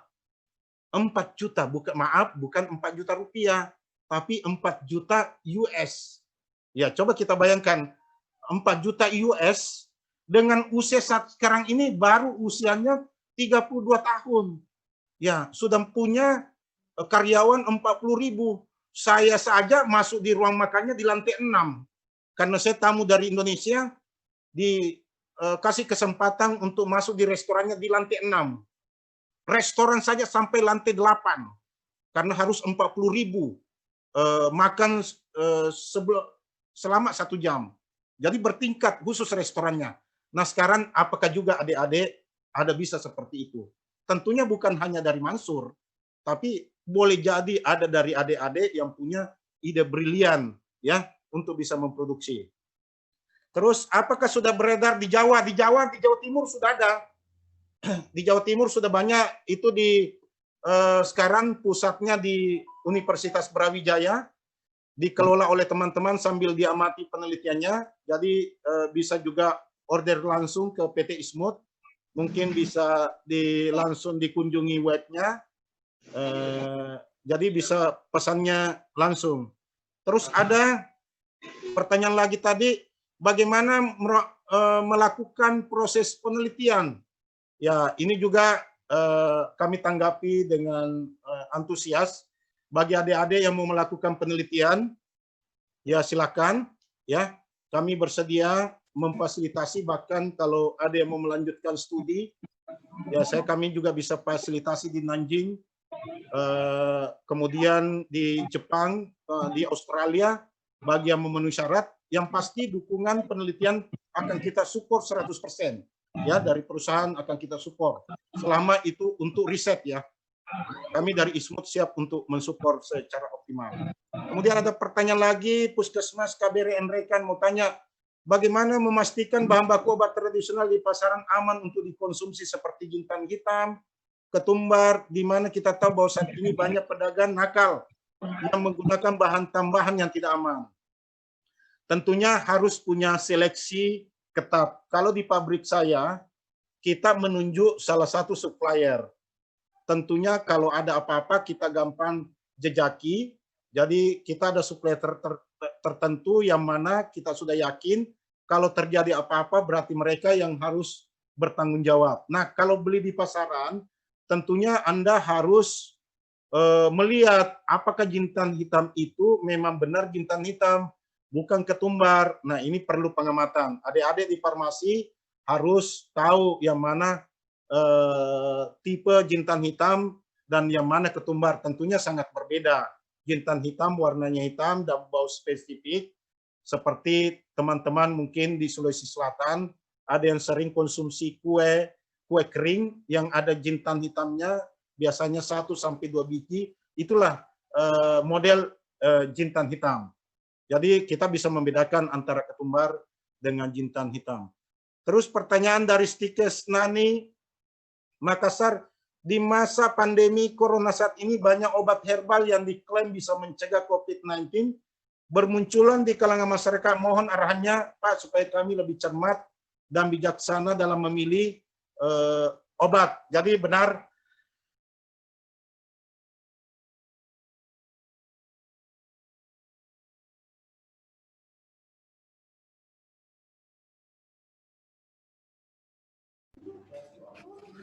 Halo. Mungkin gangguan jaringan. Apa Bapak Dr. Mansur masih ada?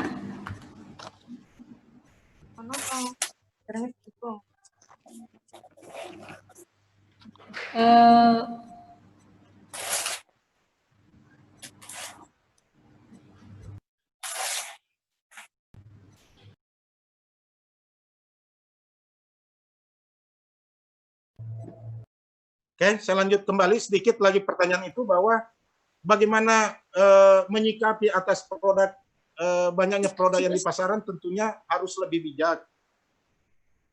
Lihatlah komposisinya. tentunya untuk mengklaim sampai saat ini belum ada yang disetujui oleh Badan POM. Bisa didengar semua? Halo? Bisa. Jadi saya sampaikan bahwa sampai detik ini belum ada yang disetujui oleh Badan POM yang mengklaim untuk